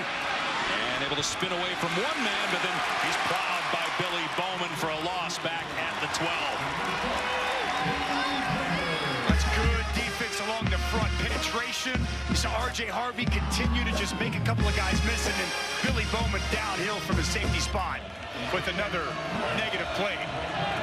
Looked early on like Oklahoma might run away with this, but a couple of missed field goals kept UCF in the game, and then an explosive play tied the game. Here's Harvey, and he's got a cutback lane. Harvey outside the 20, and a first down all the way to the 29 for a gain of 17 for R.J. Harvey, closing in on a 100-yard day. Back to the sprint draw. This was a big 54-yard run that they had earlier in the first half.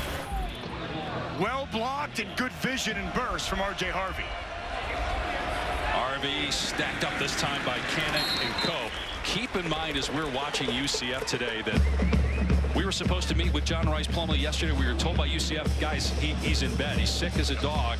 And in fact, he needed a couple of IVs today. 13 players in all for UCF needed IVs today. But be interesting as the half goes, because it's supposed to get hotter. In fact, they might have a record temperature here today in Norman. It's supposed to hit 89.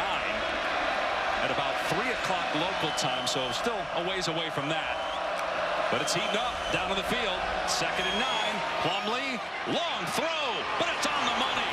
Baker reaching out to stab it, and a gain of 20, close to midfield. Well, it starts with the protection. Good pocket for John Rice Plumlee to stand strong and fire a strike outside to Javon Baker. Best throw of the day we've seen so far for John Rice Plumlee. Baker had a touchdown in the first half. Faking the pitch is Plumlee. He's got some room. And they track him down at the 47. Key Lawrence on the stop. Got to wonder if Plumlee's at 100% because of him being under the weather, but also because of the knee. They weren't sure he'd be able to run as much as they would like him to run. Remember, it's the guy that rushed for 1,000 yards in a season when he was at Ole Miss. And close to 1,000 last year. Only got 8 rushing yards on the day. 2nd down and 4. And here comes an end around. Townsend with running room past the 40. Townsend inside the 30. And finally pushed out at the 29. But they're getting anything they want on this OU defense right now. Boy, Oklahoma's on their heels. I love the design. Pull the tight end out in front. Get an offensive tackle. Big 71. Tylen Grable.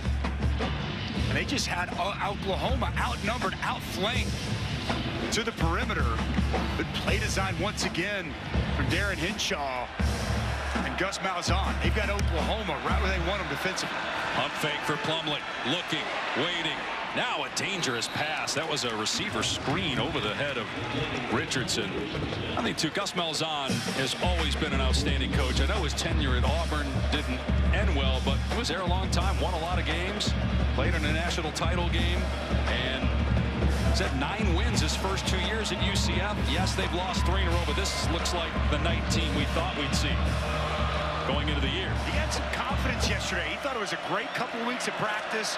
Felt like his team was going to show up and perform here today.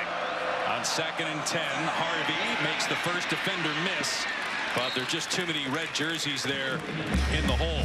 Coe on the tackle, no gain, bringing up 3rd down and long. Back to the well with the sprint draw. The penetration by Jared Canning. He's able to get R.J. Harvey a little bit off balance. Oklahoma able to get him down. 3rd and long. We've seen Oklahoma dial up pressures in this spot early. They look like they're coming after him. So Plumlee changing things up. Play clock at 10.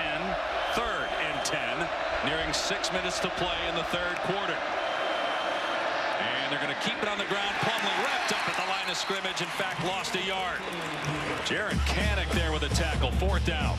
Well, you see the checks. John Rice Plumlee checking at the line. Oklahoma checking as well. And really nice job by Jaron Kanak setting the edge and giving John Rice Plumlee nowhere to go as he likes to keep the football.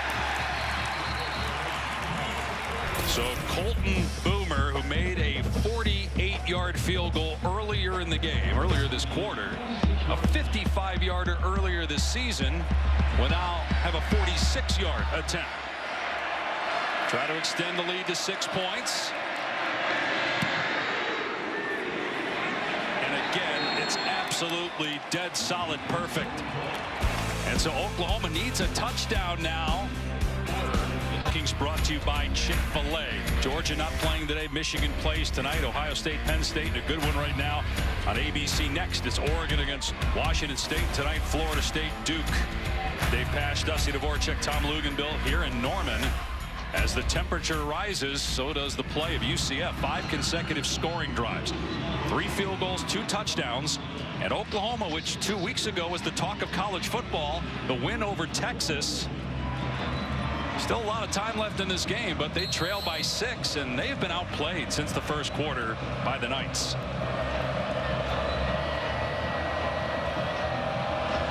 Jaleel Farouk is deep. We'll let this one go, and then we'll come out to the 25. All season long, student sections across the country are competing to be the Taco Bell Live Más Student Section of the Year. Download the Taco Bell app to learn more.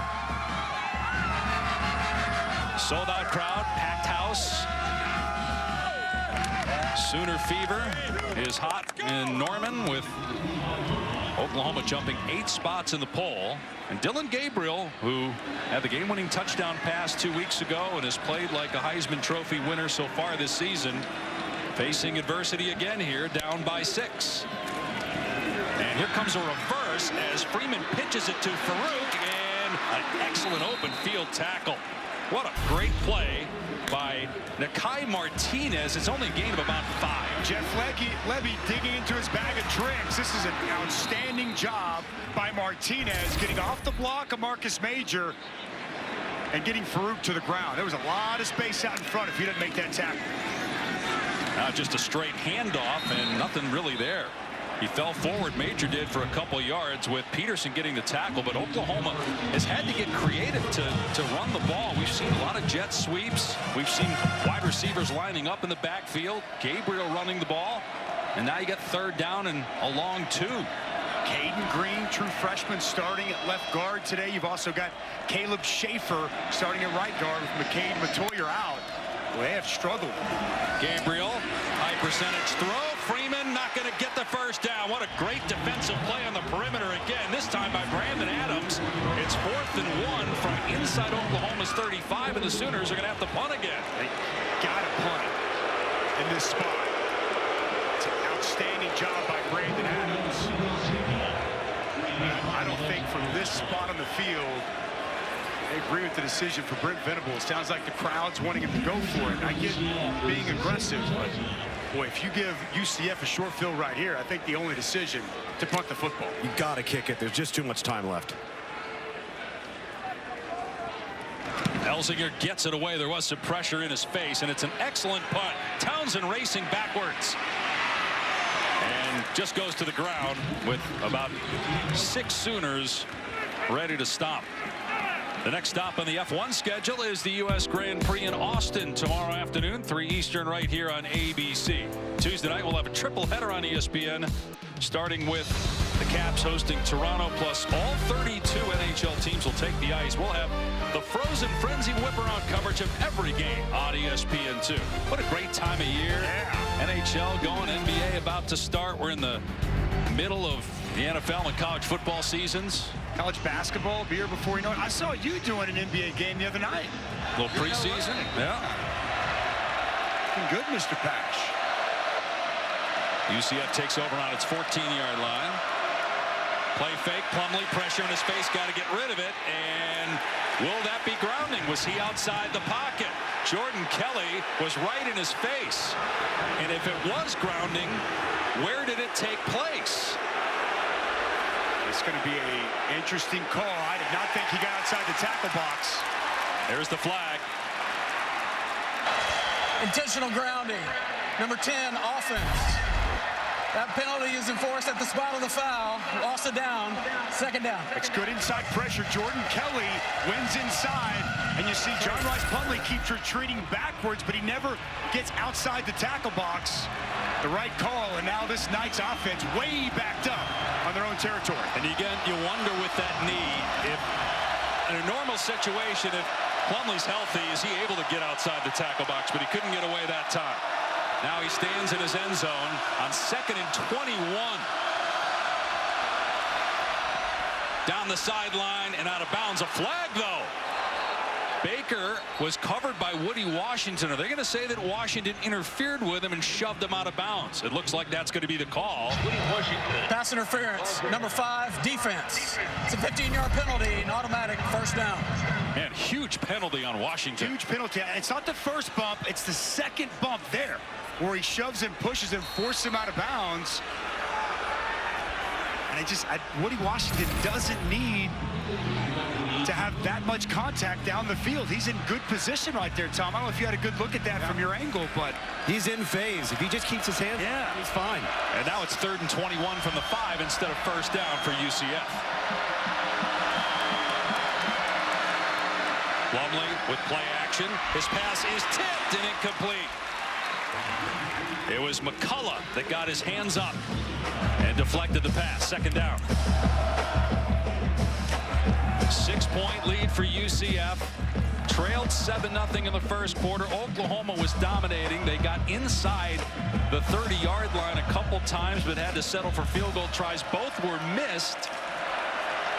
And UCF got momentum and ran with it, outplaying the Sooners the last 2 quarters. 2nd and 10. 3:23 on the clock in the 3rd. Gabriel dumps it off to Townsend. Able to elude a defender. Then he fumbles the ball. It goes out of bounds, though. At the 25. Chopped out by Danny Stutzman, but it will stay UCF ball. 3rd down at about 3. I got to tell you what, I love the way they're moving Townsend around. They line him essentially as a wing. Keep hiding him, moving him, making Oklahoma have to identify him. See the elusiveness in the open field. When ball bounced just right for UCF as it goes out of bounds. Man, that move he put on Billy Bowman. Woo. So 3rd down and 2. R.J. Harvey in the backfield. Yep, here comes the Wildcat. We've seen this a few times today. Waits for a hole. Yeah, able to get away from a couple defenders. Pinballs forward for a first down. And still going, moving the pile out to the 35-yard line. R.J. Harvey has arguably been the best player on the field today. Been outstanding. Watch this move he puts on the defender. The spin move, the contact balance, puts a hand on the ground, and the fight, the leg drive. Plumlee taking off past the 45, another first down. Harvey, by the way, is right at 99 yards. And he had the big play early when UCF needed an explosive play, a 54-yard run that set UCF up at the 1-yard line of Oklahoma. I mean, how many times, too, has he had defenders in his face right when he touches the ball and he finds a way to make guys miss? Just a phenomenal game for Harvey, the Virginia transfer who primarily was a quarterback in high school and at Virginia before coming to the Knights. Inside 2 minutes to go in the 3rd. This is Johnny Richardson, the backup running back, wrestled to the ground after a short gain by Terry. To your point, Dave, Harvey has just been as advertised. We thought coming in, talking with the coaches before the game on the Oklahoma staff, they knew the challenge they were going to have containing R.J. Harvey as well as Johnny Richardson. I mean, it's the #3 rushing offense in college football, and it's scheme, but it's also the personnel. These running backs for the Knights are excellent. Harvey's on pace for a 1,200-yard season. 2nd down and 8. Plumlee on the delayed handoff gives to Richardson, who's across midfield. Just a couple yards, though, bringing up 3rd down and 5. But, again, they're eating away at that clock. Right at a minute to go here in the 3rd. 3rd down and 4. Plumlee to throw. Facing pressure, and the pass in the dirt. Couldn't get enough on that one with Isaiah Coe pressuring. It's 4th down. And UCF will punt. Interior pressure once again. Isaiah Cole comes loose, forces John Rice Plumlee to his left. He can't get planted. He can't get a base. Nothing underneath that throw. Behind the throw. A big stop for the Oklahoma defense. Dusty, I think that's by design, too. I think they know with his right leg, if they pressure him up the middle and force him to go lateral, he can't flip his hips around and get his feet in order. Yeah, he's had trouble with that. We saw it on the grounding. Mitch McCarthy has really struggled punting the ball. They need a good one here from him, and they get it. Excellent by McCarthy. The fair catch made around the 8 by Freeman. 46 seconds left here in the third. Oklahoma ball trailing by 6.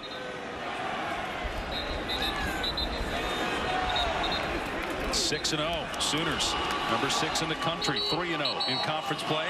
They're at Kansas next week. You touched on it earlier. Dylan Gabriel coming in. A lot of people have him right there, top 2, top 3 Heisman Trophy. They tried to establish a running game here in the second half, and it just hasn't worked. Is this the time that Jeff Lebby looks to his quarterback, Dylan Gabriel, and try to take over? And the quarterback run game works so well against Texas. We haven't seen a lot of it here today. Let's see a little quarterback run game here on this drive. We see Freeman in the backfield again. That worked earlier. They fake it to him. Gabriel on the run here. And he slides after a gain of about 8 to the 16-yard line. Gabriel, who started his career at UCF, started 25 games there. This is his 19th start for Oklahoma. Hands it off here, and Major has a first down to the 20-yard line. What could be the final play of this third quarter? Let's see if the Sooners try to snap it one more time. Good run by Marcus Major. Malachi Lawrence. Out on the field for an injury. We got an injured player. It's Lee Hunter.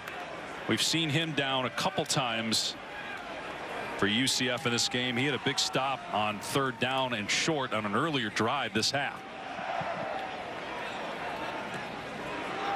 How much of what we're seeing in this game is a credit to UCF, and how much of it is the struggles by Oklahoma? Are we starting to see some things exposed by the Sooners in this game, you think? Well, look, their inability to run the football, that's been an issue for a little while now. I think that's being exposed a little bit. Dylan Gabriel, passing attack isn't fully on, especially here in the second half. But look, UCF's run the football in just about everybody they've played. True. Through the scheme that Gus Malzahn presents, the talent we've seen at running back. I mean, you knew coming in this was going to be the identity of what UCF is. So, I can't say that that's a big shocker that they've been able to find some success running the football.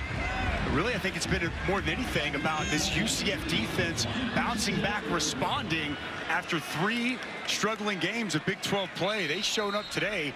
They've given this Oklahoma offense a lot of trouble. Final seconds here of the third quarter. Play action pass. Gabriel on the move, and a tuck and run again. Past the 30 and sliding again. Gain of about 15 for Gabriel, who against Texas rushed for over 100 yards. Also threw for almost 300 in that game. He gets them out of trouble and out near the 35. Back after these messages and a word from our AB. How do you get the offense going in the run game in particular? Yeah, we got to pop guys loose. We got to break tackles on the second and third level. When we do have a play design, we've got guys that got to clear out. Guys got to do their job. It's a lot of little things, a lot of details. Central Florida's doing a really nice job. We got to do a better job cleaning up some details in the run game. Some of our cracks and how we're playing that got to be there. All right, thanks, Coach. All right, first down on the 34 for Oklahoma, starting the fourth quarter, trailing by 6. Run play here out to about the 38-yard line for Gavin Sawchuk. Oklahoma has trailed more in this game, longer period of time today against UCF than it had the entire season coming in. Granted, they trailed at the end against Texas. Come from behind drive by Gabriel to win the game as Gabriel is mauled back at the 31-yard line by Morris Brash. Be a loss of 5 on the play. Trayvon Morris Brash shot out of a cannon as he's going to get to the quarterback and create a big negative play. Send up 3rd and long. Tight end did not get back across in time. And a man that creates as many negative plays as about anybody in college football. with a huge play, setting up 3rd and long. He leads the conference in sacks, among the country's leaders in tackles for a loss. Now 3rd and 12. Gabriel over the middle, behind the receiver, but what a catch. Jaden Gibson pulls it in for a 1st down and a gain of 17. Huge. That pass is behind Jaden Gibson. Excellent job. Concentration, body control, picking that up well behind the big 3rd down conversion by Jaden Gibson. Off play action, that one behind the receiver again. This time to Farouk, who could not make the grab. Just off a little bit from Dylan Gabriel. Back to that big catch. That ball well behind him. Excellent adjustment by Jaden Gibson, who's really started to step up this season, catching the football more consistently. He was quiet, though, before that catch. Only his 7th of the year. 2nd and 10 now for OU on its 49.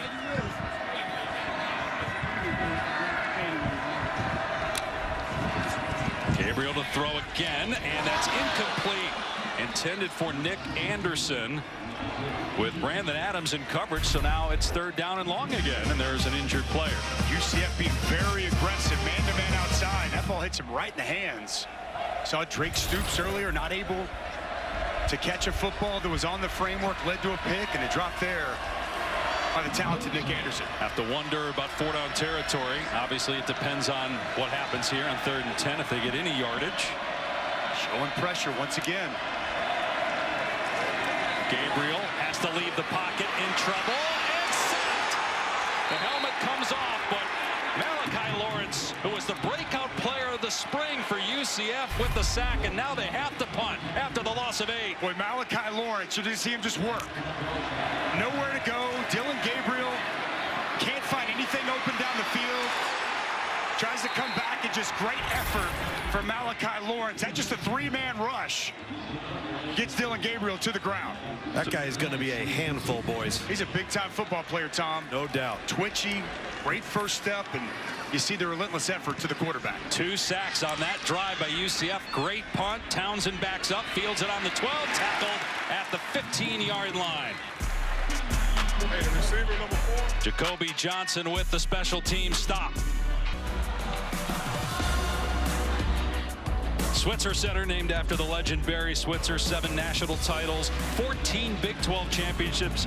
No team has more than 3. Keep in mind, UCF has not won a Big 12 game yet. This is just the 4th time they've played a conference game. Oklahoma unbeaten, ranked 6th in the country, but in trouble right now. But a good play defensively on 1st down as Trace Ford makes the tackle on R.J. Harvey in the backfield. And it was R.J. Harvey. You go back to early in this ball game in the 1st half. Big 54-yard chunk run he ripped off, setting up the first UCF score. Prior to that, it was all Oklahoma. First 4 drives for UCF, they didn't get a 1st down. They were all 3 and outs. And ever since that moment, it's really sparked and energized this UCF offense. 298 yards after just 15 in the 1st quarter. 2nd down and 10 after no gain on the first play from scrimmage. Gonna run it again. And not much there. Richardson stood up and pushed back by Woody Washington. Gain of 1. You were talking about this during the break, Dusty, about if you want to win a Big 12 championship, you want to get in the college football playoff, you're going to be in games like this. You're going to be tested. You're going to get everybody's best shot. And that's what UCF is here to do today to Oklahoma. It's about finishing football games the right way. And this Sooner football team, they've got their hands full. 3rd down and 9. 3 minutes gone by in the 4th.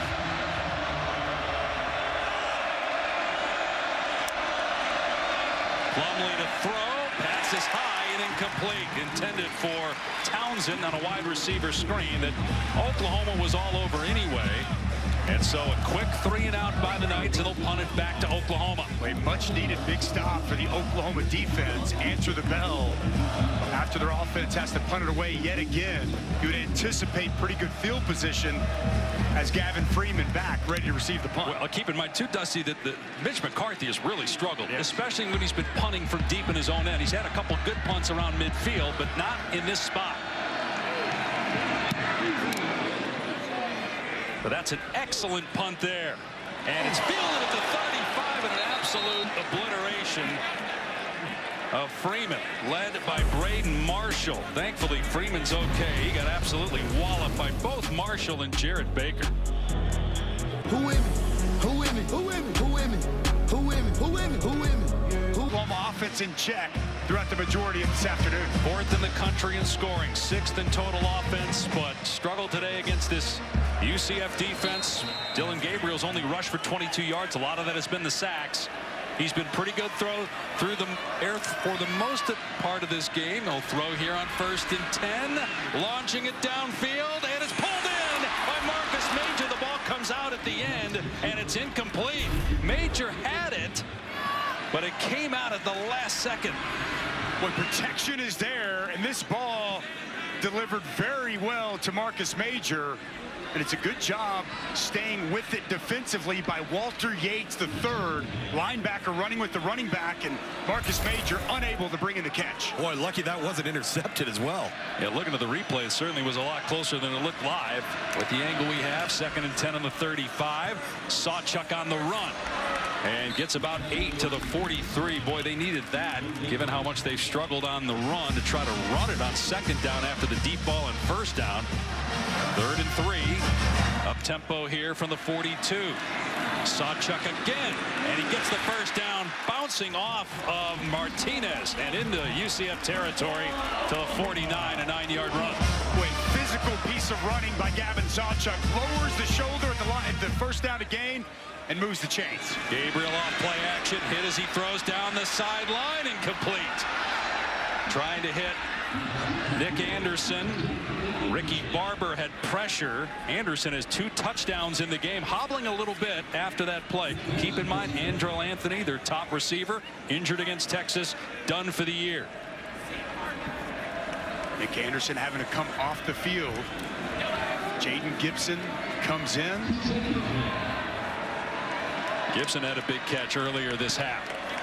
2nd and 10 from midfield for the Sooners, trailing by 6 in the 4th quarter against unranked UCF. And Sawchuk down to the 42. Close to 8 on that carry. 3rd and short. Starting to establish a line of scrimmage. 3rd nice run between the tackles on this drive. You're seeing Gavin Sawchuk really starting to heat up. Sawchuk gets a touch again. 1st down. Grabbed by Wilson at the 36, but they'll move the chains. A gain of 6. Got to wonder about the lack of depth on the front for UCF as the temperatures rise into the upper 80s as well. If that's a factor, we do have a flag. Illegal substitution, 12 men on the field, defense.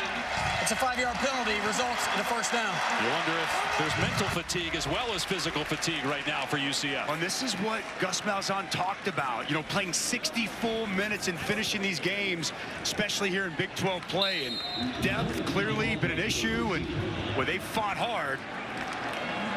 On this point. 1st down, a swing pass to Major inside the 30. Nice cutback. Marcus Major has been the go-to guy as a runner and a pass catcher here on this drive. But Austin Stogner's been great lead blocking in the run game, and he was there also on the swing pass. Pump fake, Gabriel looking downfield, and it's broken up, intended for Stoops. Good play by Bullard, who had an interception of Gabriel earlier in the game. Good read by Quadrant Bullard. Secondary of UCF, where they have really challenged these wide receivers throughout the day. Excellent job getting that right hand in without making any body contact. Yeah, there haven't been guys running wide open. Oklahoma's used to having some of those, not today. 2nd down and 10.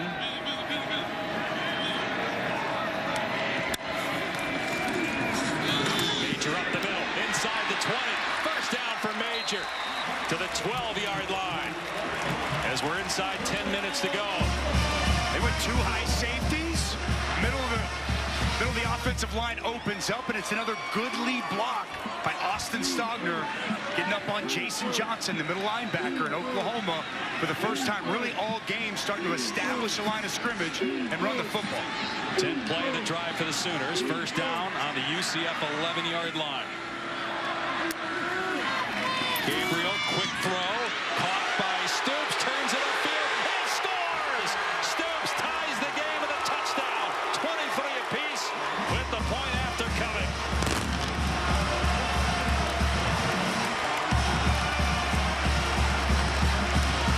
And once again, Dylan Gabriel leading the team down the field for a potential go-ahead drive. How about the job by Jaden Gibson, getting an excellent block one-man miss and dives in the end zone to give the Sooners a chance to take a fourth-quarter lead.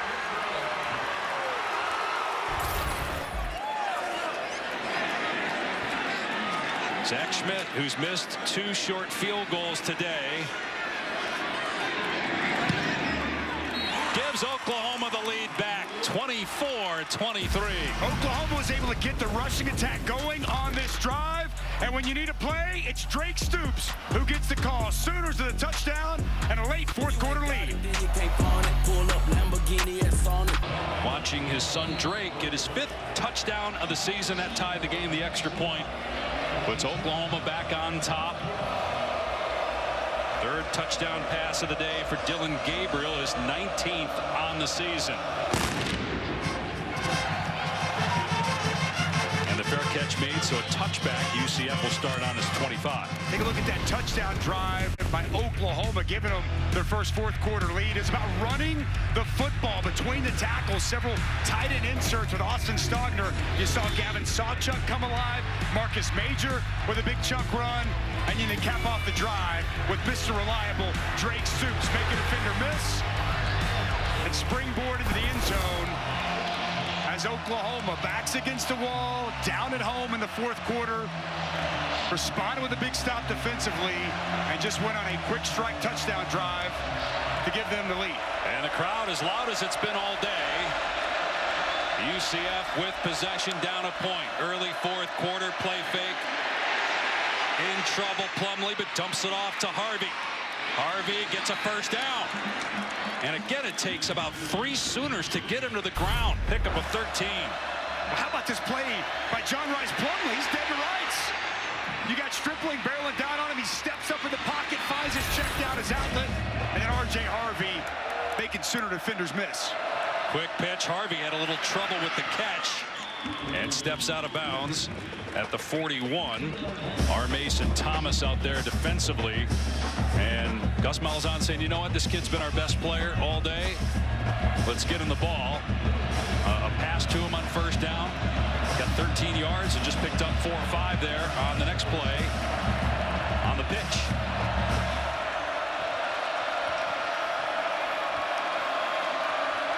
Yards on the day rushing for R.J. Harvey, over 600 on the season.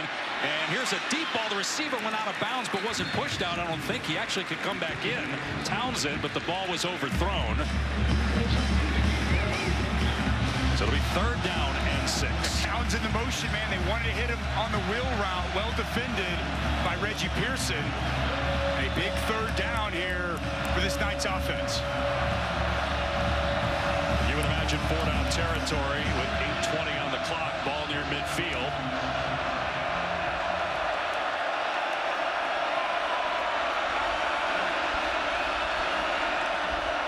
Plumlee to throw, pressure in his face. He gets let off back at the 31-yard line. The true freshman, Peyton Bowen. Crucial 3rd down, 10 Roof Brick Venables. They dial it up. The true freshman safety off the edge. No one there to identify him. A big hit on John Rice Plumlee and a huge sack for this Sooner defense. Aggressive, aggressive, aggressive. That's who Britt Venables has always been. And one of the biggest 3rd down moments of the game, they dial it up and get home. Because that's a 9-yard loss. Now they have to punt. With 7:30 remaining. McCarthy gets off another good kick. The last one was 49 yards. This one about the same. Freeman dropped it around the 20-yard line. It'll be Oklahoma ball midway. So we've got number 9 Oregon and Bo Nix getting ready for his 54th game. If you combine his time at Auburn and Oregon, marking the most any quarterback in FBS history. The Ducks getting ready for Washington State. Yeah, he's played a lot of football. Will they have a hangover after the loss to Washington? Can't wait to watch that. Hope it's as good as the one we got in Norman. Dave, Dusty, Luke's, take it away. And guys, 44th start for Dillon Gabriel between UCF and Oklahoma. His team up 1. First down from the 20. And not much there for Sawchuk. UCF all over that at the line of scrimmage. Gain of 1 on the play midway through the fourth quarter. Oklahoma was not good at finishing games last year. It's been a different story so far in 2023.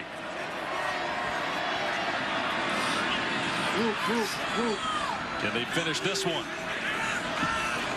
Trailed for most of the second half after being tied at halftime, but a touchdown on the last possession to take the lead. Gabriel in trouble, hit, gets out of there, and dumps it off complete. It Stoops again. First down, out to the 35-yard line. The pocket awareness and pocket presence. Pressure off the edge. It gets to him right up the middle, steps up in the pocket, and locates his outlet in Drake Stoops. Huge second down conversion for Dillon Gabriel. False start, number 75, offense. 5-yard penalty, first down. And I don't know, based on what we saw from Dillon Gabriel, if he would have been able to make these kinds of plays and meet the moment last year. But he told us this week that he's been playing with an edge. He keeps challenging himself. He's worked on his body and gone through a lot of mental reps to try to prepare himself for these moments. Handled it beautifully so far this season. But a penalty there makes it 1st and 15.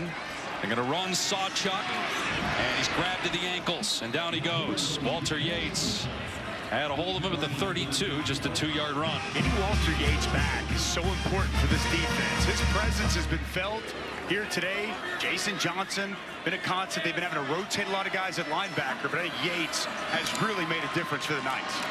Gabriel on play action on 2nd and long. Stoops makes another big catch. Wrestled down, though, a yard short of the line to gain with 6 minutes to go by Jason Johnson. But a gain of 12 to make it 3rd and 1. Oklahoma trying to go quickly here. UCF needs a stop. All that dude does is make plays, man. Major finds enough running room to get the first down. Stopped at midfield. The clock will keep moving as Malachi Lawrence, who was injured earlier, is down again for UCF. That'll stop the clock with 5:25 remaining.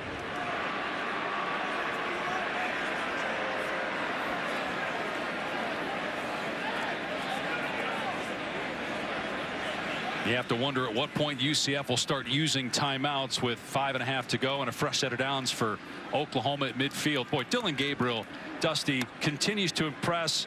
First year at Oklahoma last year, he really struggled in these moments, but he's really grown, and that's a big reason why he is right near or at the top of the Heisman conversation. Absolutely, and finishing football games, right? That's something they did not do a season ago. He put the work in this offseason with the special teams, or sorry, with the strength conditioning coach, Jerry Schmidt, and he wanted to challenge himself both physically and mentally, build that edge, that mental toughness that we've referenced and we've talked about throughout the course of this show. And boy, is it coming to fruition here in a big spot on the we saw it at the neutral site game with the Texas final drive here today, backs against the wall, and Dillon Gabriel once again coming up with game-winning plays. You know, Dusty, I think the thing that's most notable is he's making these plays at the most critical times of the game, when they are needed most. It's what we've been talking about with Dillon Gabriel today and throughout this season. Fresh set of downs. Clock running again. Oklahoma will take its time here. You touched on, as we talked with Coach Venables, we asked him, what'd you learn the most between year 1 to year 2? And talking about being more efficient, shaving time off of practice, saving his players so that they can finish ball games better this year. Boy, it's paid dividends. Freeman in trouble in the backfield, gets back to the line of scrimmage before he's bottled up. Morris Brash with the tackle. UCF will not use a timeout just yet. Again, outside of 2 minutes, if there is a first down, the clock will not stop to reset the chains, which in this case helps the offense. As we said earlier, there's clearly a different vibe with the coaching staff, the players, the environment here. And after a 6-7 season, which had not happened at Oklahoma since 1998, if they hold on and win this game, they'll have more wins than they had all of last year. Straight ahead Major, and the whistle at dead at the 49-yard line. So it'll be 3rd down and 9. Next snap will come inside 4 minutes to go. UCF front holding strong, no running room whatsoever for Marcus Major. Put the football in your quarterback's hands. Watch out for 12. Drake Stoops up top. He's been the go-to guy here in the 4th quarter. Gabriel to the air on 3rd and long.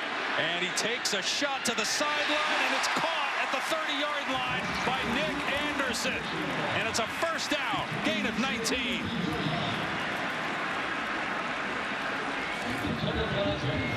Penalty marker is down. It looks like it's on UCF. Offside, number 2, defense. That penalty's declined. The result of the play is a first down. Well, how about the protection from the offensive line all day for Dillon Gabriel to survey the field? It's only a 3-man rush. Nick Anderson breaks open, and Dillon Gabriel, with plenty of time, steps into the throw, and another third down conversion here in this fourth quarter. How about him layering that ball over to Corian Patterson in the flat? What a throw to drop it in the bucket. And now we're inside 3.5 to go. And UCF with 3 timeouts. Oklahoma going to run it. And Sawchuk breaks free inside the 10. And into the end zone for the touchdown. Flirting with danger there. Running laterally. And actually at this stage, that's not the worst thing for UCF because it's still going to be a 1-score game. And now they'll have 3 minutes to work with.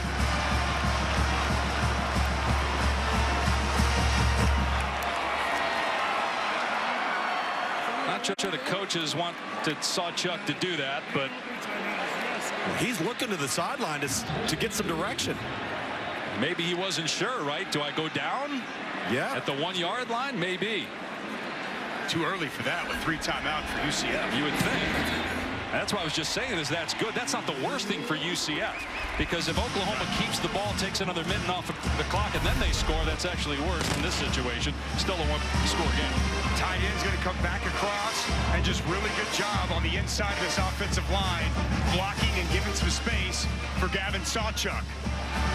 Cut back and strong running through an arm tackle. He's looking over at the side. You got to score in this spot with 3:13 to play, though. I think it's too early to go down just yet. Right move, but I think the biggest change we've seen this fourth quarter, Oklahoma's ability on these 2 touchdown drives to run the football. Nice job on the offensive line and Gavin Sawchuk. They've been waiting on a running back to step up and emerge. He got his first start here today, and it took a while to get him going, but he's come to life here in this fourth quarter. UCF will send Johnny Richardson deep. We've seen R.J. Harvey back there a good part of this game. Don't know if that's telling at all. We saw a trick play on a kickoff return earlier with a throwback.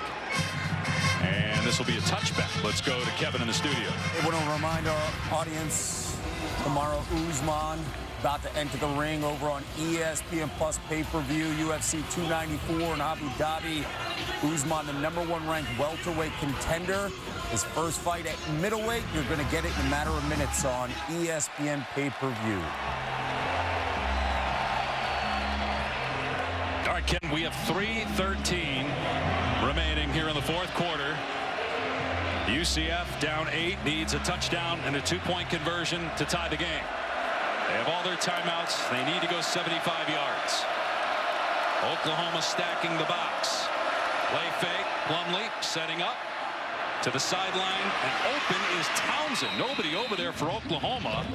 He gets the first down and then steps out of bounds after a gain of 10 at the 35. It's a blown coverage. They completely allow Xavier Townsend wide open on the near sideline. Nice identification by John Rice Plumlee. A great way to start this drive. But again, because we're outside 2 minutes, even with the first down, the clock continues to run. Plumlee back to throw, looking downfield, and mistiming his jump as a receiver, and it was almost picked off by Bowman. Kobe Hudson jumped into the air way before the ball arrived, and it was nearly picked. I thought John Rice Plumlee actually waited too long to try to locate Hudson. It felt like he had him early, waited for it, ball floats on him. And boy, John Rice Plumlee lucky. That's a play Billy Bowman typically makes. He's got great ball skills, unable to come down with the interception. 2:43 to go. 2nd and 10. UCF down 8. They fake the jet sweep. Plumlee trying to set up a screen to Harvey. In trouble and mauled back at the 30-yard line. There are 2 Sooner defenders back there, and it's a loss of about 5. Which Jonah Laulu excellent job identifying the screen, staying right there in the hip pocket of the offensive line, working over the top. He feels it, he sees it, and right there to get Harvey to the ground. Big time play by Jonah Lulu from the inside. 3rd and 15. They have to get to the 45-yard line. 4-down territory, obviously, trailing by 8 points. They have all their timeouts remaining. And we have a whistle and a timeout. Prior to the snap, timeout, UCF. This is their first of the half. This is a 30-second timeout. Well, tonight on ABC, it's number 16 Duke against 4th-ranked Florida State with coverage starting at 7:30 Eastern on ABC and the ESPN app. Already seen one top 10 team today here in Norman struggle at home.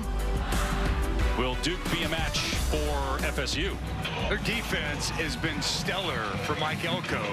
We'll see if Riley Leonard's able to give it a go. A talented, athletic quarterback that they have, but I expect a fight from the Blue Devils, a veteran, mature football team, but boy, Florida State, they are really, really good. This Oklahoma defense, right on cue. 52 tackles for loss coming into the season, 3rd best in all of college football, and they've created a lot of negative plays here against UCF. 14 unanswered points by Oklahoma, and now they have UCF in a 3rd and 15 at the Knight 30-yard line. Sprinkling those A-gaps again there, Dusty. They're doing it all game, Tom. That's what that offensive line. 4-man rush, time to throw. Plumlee caught in Oklahoma territory by Pittman, and he's all the way down near the 30-yard line for a gain of 40. Wow, huge play for John Rice Plumlee. He gets the time, he gets the protection, the in-cutting route. Puts that football just inside the diving Billy Bowman, in a huge conversion for UCF. And a timeout by Oklahoma. Timeout, Oklahoma. This is their their first time out of the half.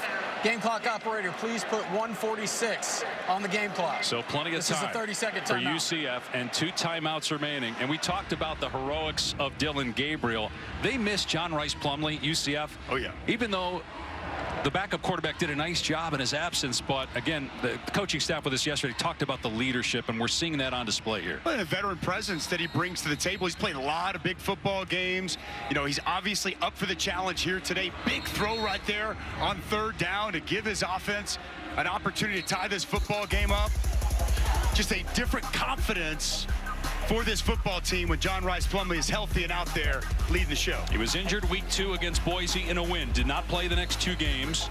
And then came back against Kansas 2 weeks ago. Was not 100%. Didn't look good early because of the injury. They pulled him in the first quarter. He's back. He was sick, though. Needed 2 IVs this morning just to play today. Here he is throwing into single coverage, and he has a man at the 12. It's Baker, and it's 1st down inside the Oklahoma 15.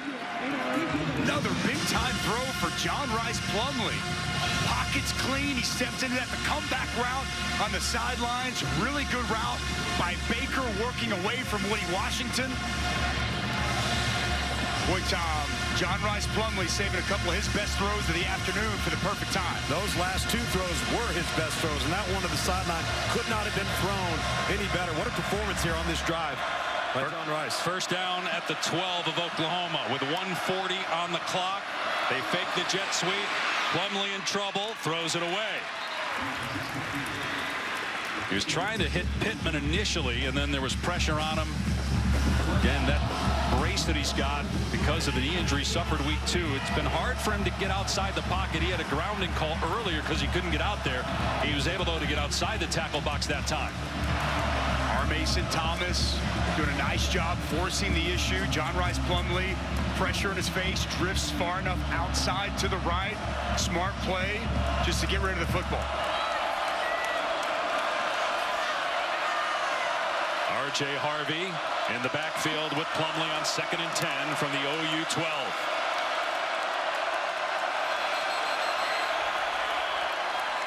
And Gus Malzahn calls a timeout. UCF, their 2nd of the half. This is a 30-second timeout.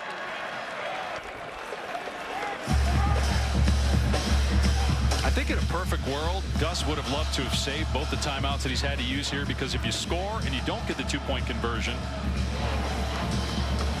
you still, if you had timeouts, with a chance maybe to get the ball back if you obviously stop Oklahoma. But now you're in a situation with just the one timeout that, you know, is pretty much do or die here on this drive.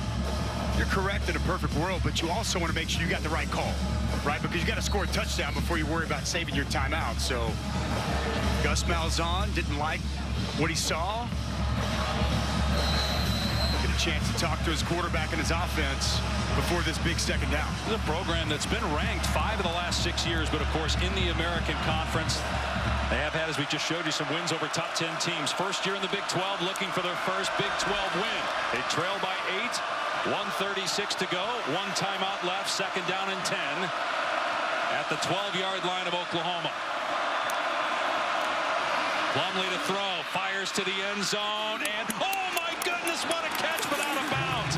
Baker with one hand made the grab, but he did not land in play. It's an incomplete pass. Wow, this would have been an instant SportsCenter top 10.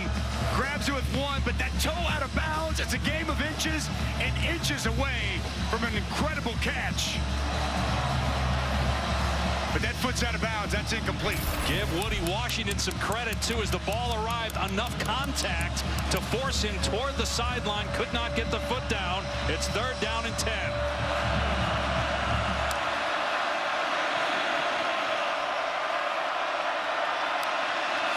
Plumlee to the air again.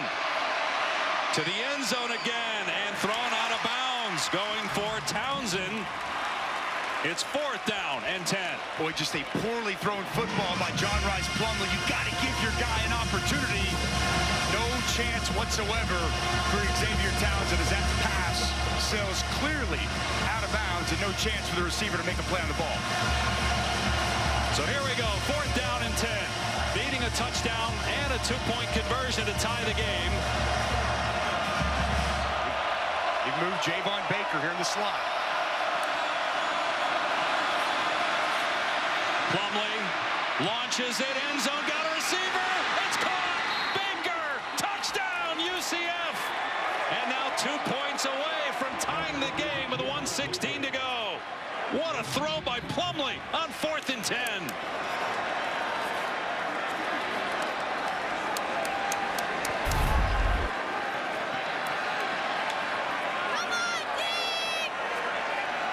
UCF 0 for 3 this season on 2-point conversion attempts.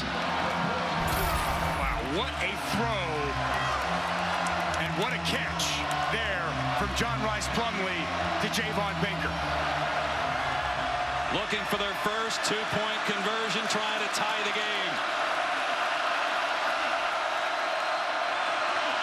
Plumlee, a backwards pass, looking for the double pass as Townsend stays tackled back at the 10-yard line by Dolby, and Oklahoma maintains the 2-point lead.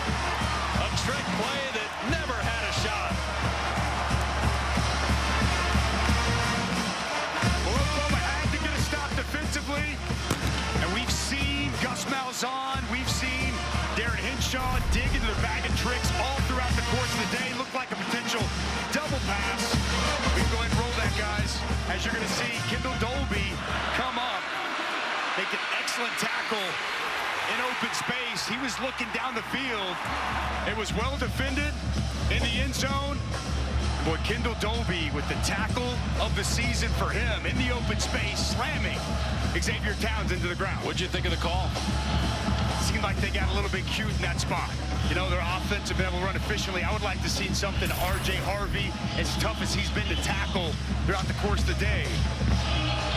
Or getting Plumlee maybe on the perimeter, a run threat, either obviously. Either way. But that was a trick play that we could see it from up here, and you could tell looking at the replay in the end zone that Oklahoma read it well, and that's why Townsend didn't even attempt to throw the ball. Now UCF will try the onside kick. A sidewinder, and the ball's on the ground. I think Oklahoma got it, though. It was muffed initially by the Sooners, and they did get it at the 47-yard line. Recovered by Stogner after the initial muff by OU, and so one timeout left for UCF. That's it. Boy, almost a perfectly executed onside kick. Jalil Farouk on top of it. Ball squirts out.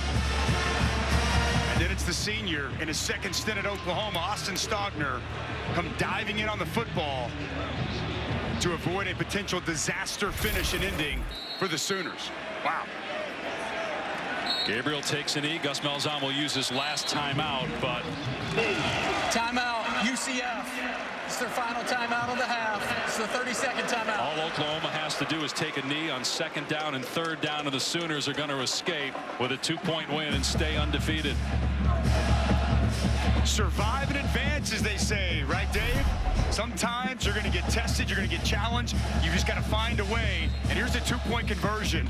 Kendall Dolby does an excellent job identifying the throw out to the flats, engages immediately, and quality job tackling, wrapping, and getting into the ground. Dusty, they always say in those situations, use your best 2-point play, right? And that's right. I guess that's their best 2-point play, but given the context of how the game has gone, it just seemed like, and obviously in hindsight it's easier to question when it doesn't work. As Gabriel takes a knee, he'll have to do it one more time, and that will end this game. And it's well defensed by Oklahoma, right? They were smart. They did not come up overly aggressive on the back end. They cover the downfield route and able to execute and get Townsend to the ground. Boy, what a UCF still searching for that first Big 12 victory, but man, they showed a lot of fight, a lot of grit, a lot of toughness here today off the bye. 13 players having to get IV'd. They gave Oklahoma all they wanted and some this afternoon. They were prepared, that's for sure. And to the Oklahoma defense, they were ready for the gadgets. They were ready for the misdirection, and they defended it well. Oklahoma goes to 7-0 for the third time in the last 5 seasons. 4-0 in Big 12 play. They have to go to Lawrence next week. They're in Stillwater for Bedlam November 4th. They play West Virginia here. They're at BYU and play TCU here in Norman as well. But a 31-29 victory today. They've exceeded their win total from all of last year, and you mentioned this late in the 4th, that you're going to have games like this that you have to find a way. Dylan Gabriel, like he did against Texas, did here today, leading the team down for the game-winning score. You got to finish. You got to close out games, and that's exactly what Oklahoma was able to do here. Trailing early in the 4th quarter, fight back, take a lead, and secure it with a big 2-point conversion stop defensively. Look, there's going to be a lot to coach up for Coach Venables. It was far from perfect or pretty, but a win is a win, and they're able to secure that here this afternoon. All right, let's check in with Tom, who's trying to get a hold of Dylan Gabriel as he shakes hands.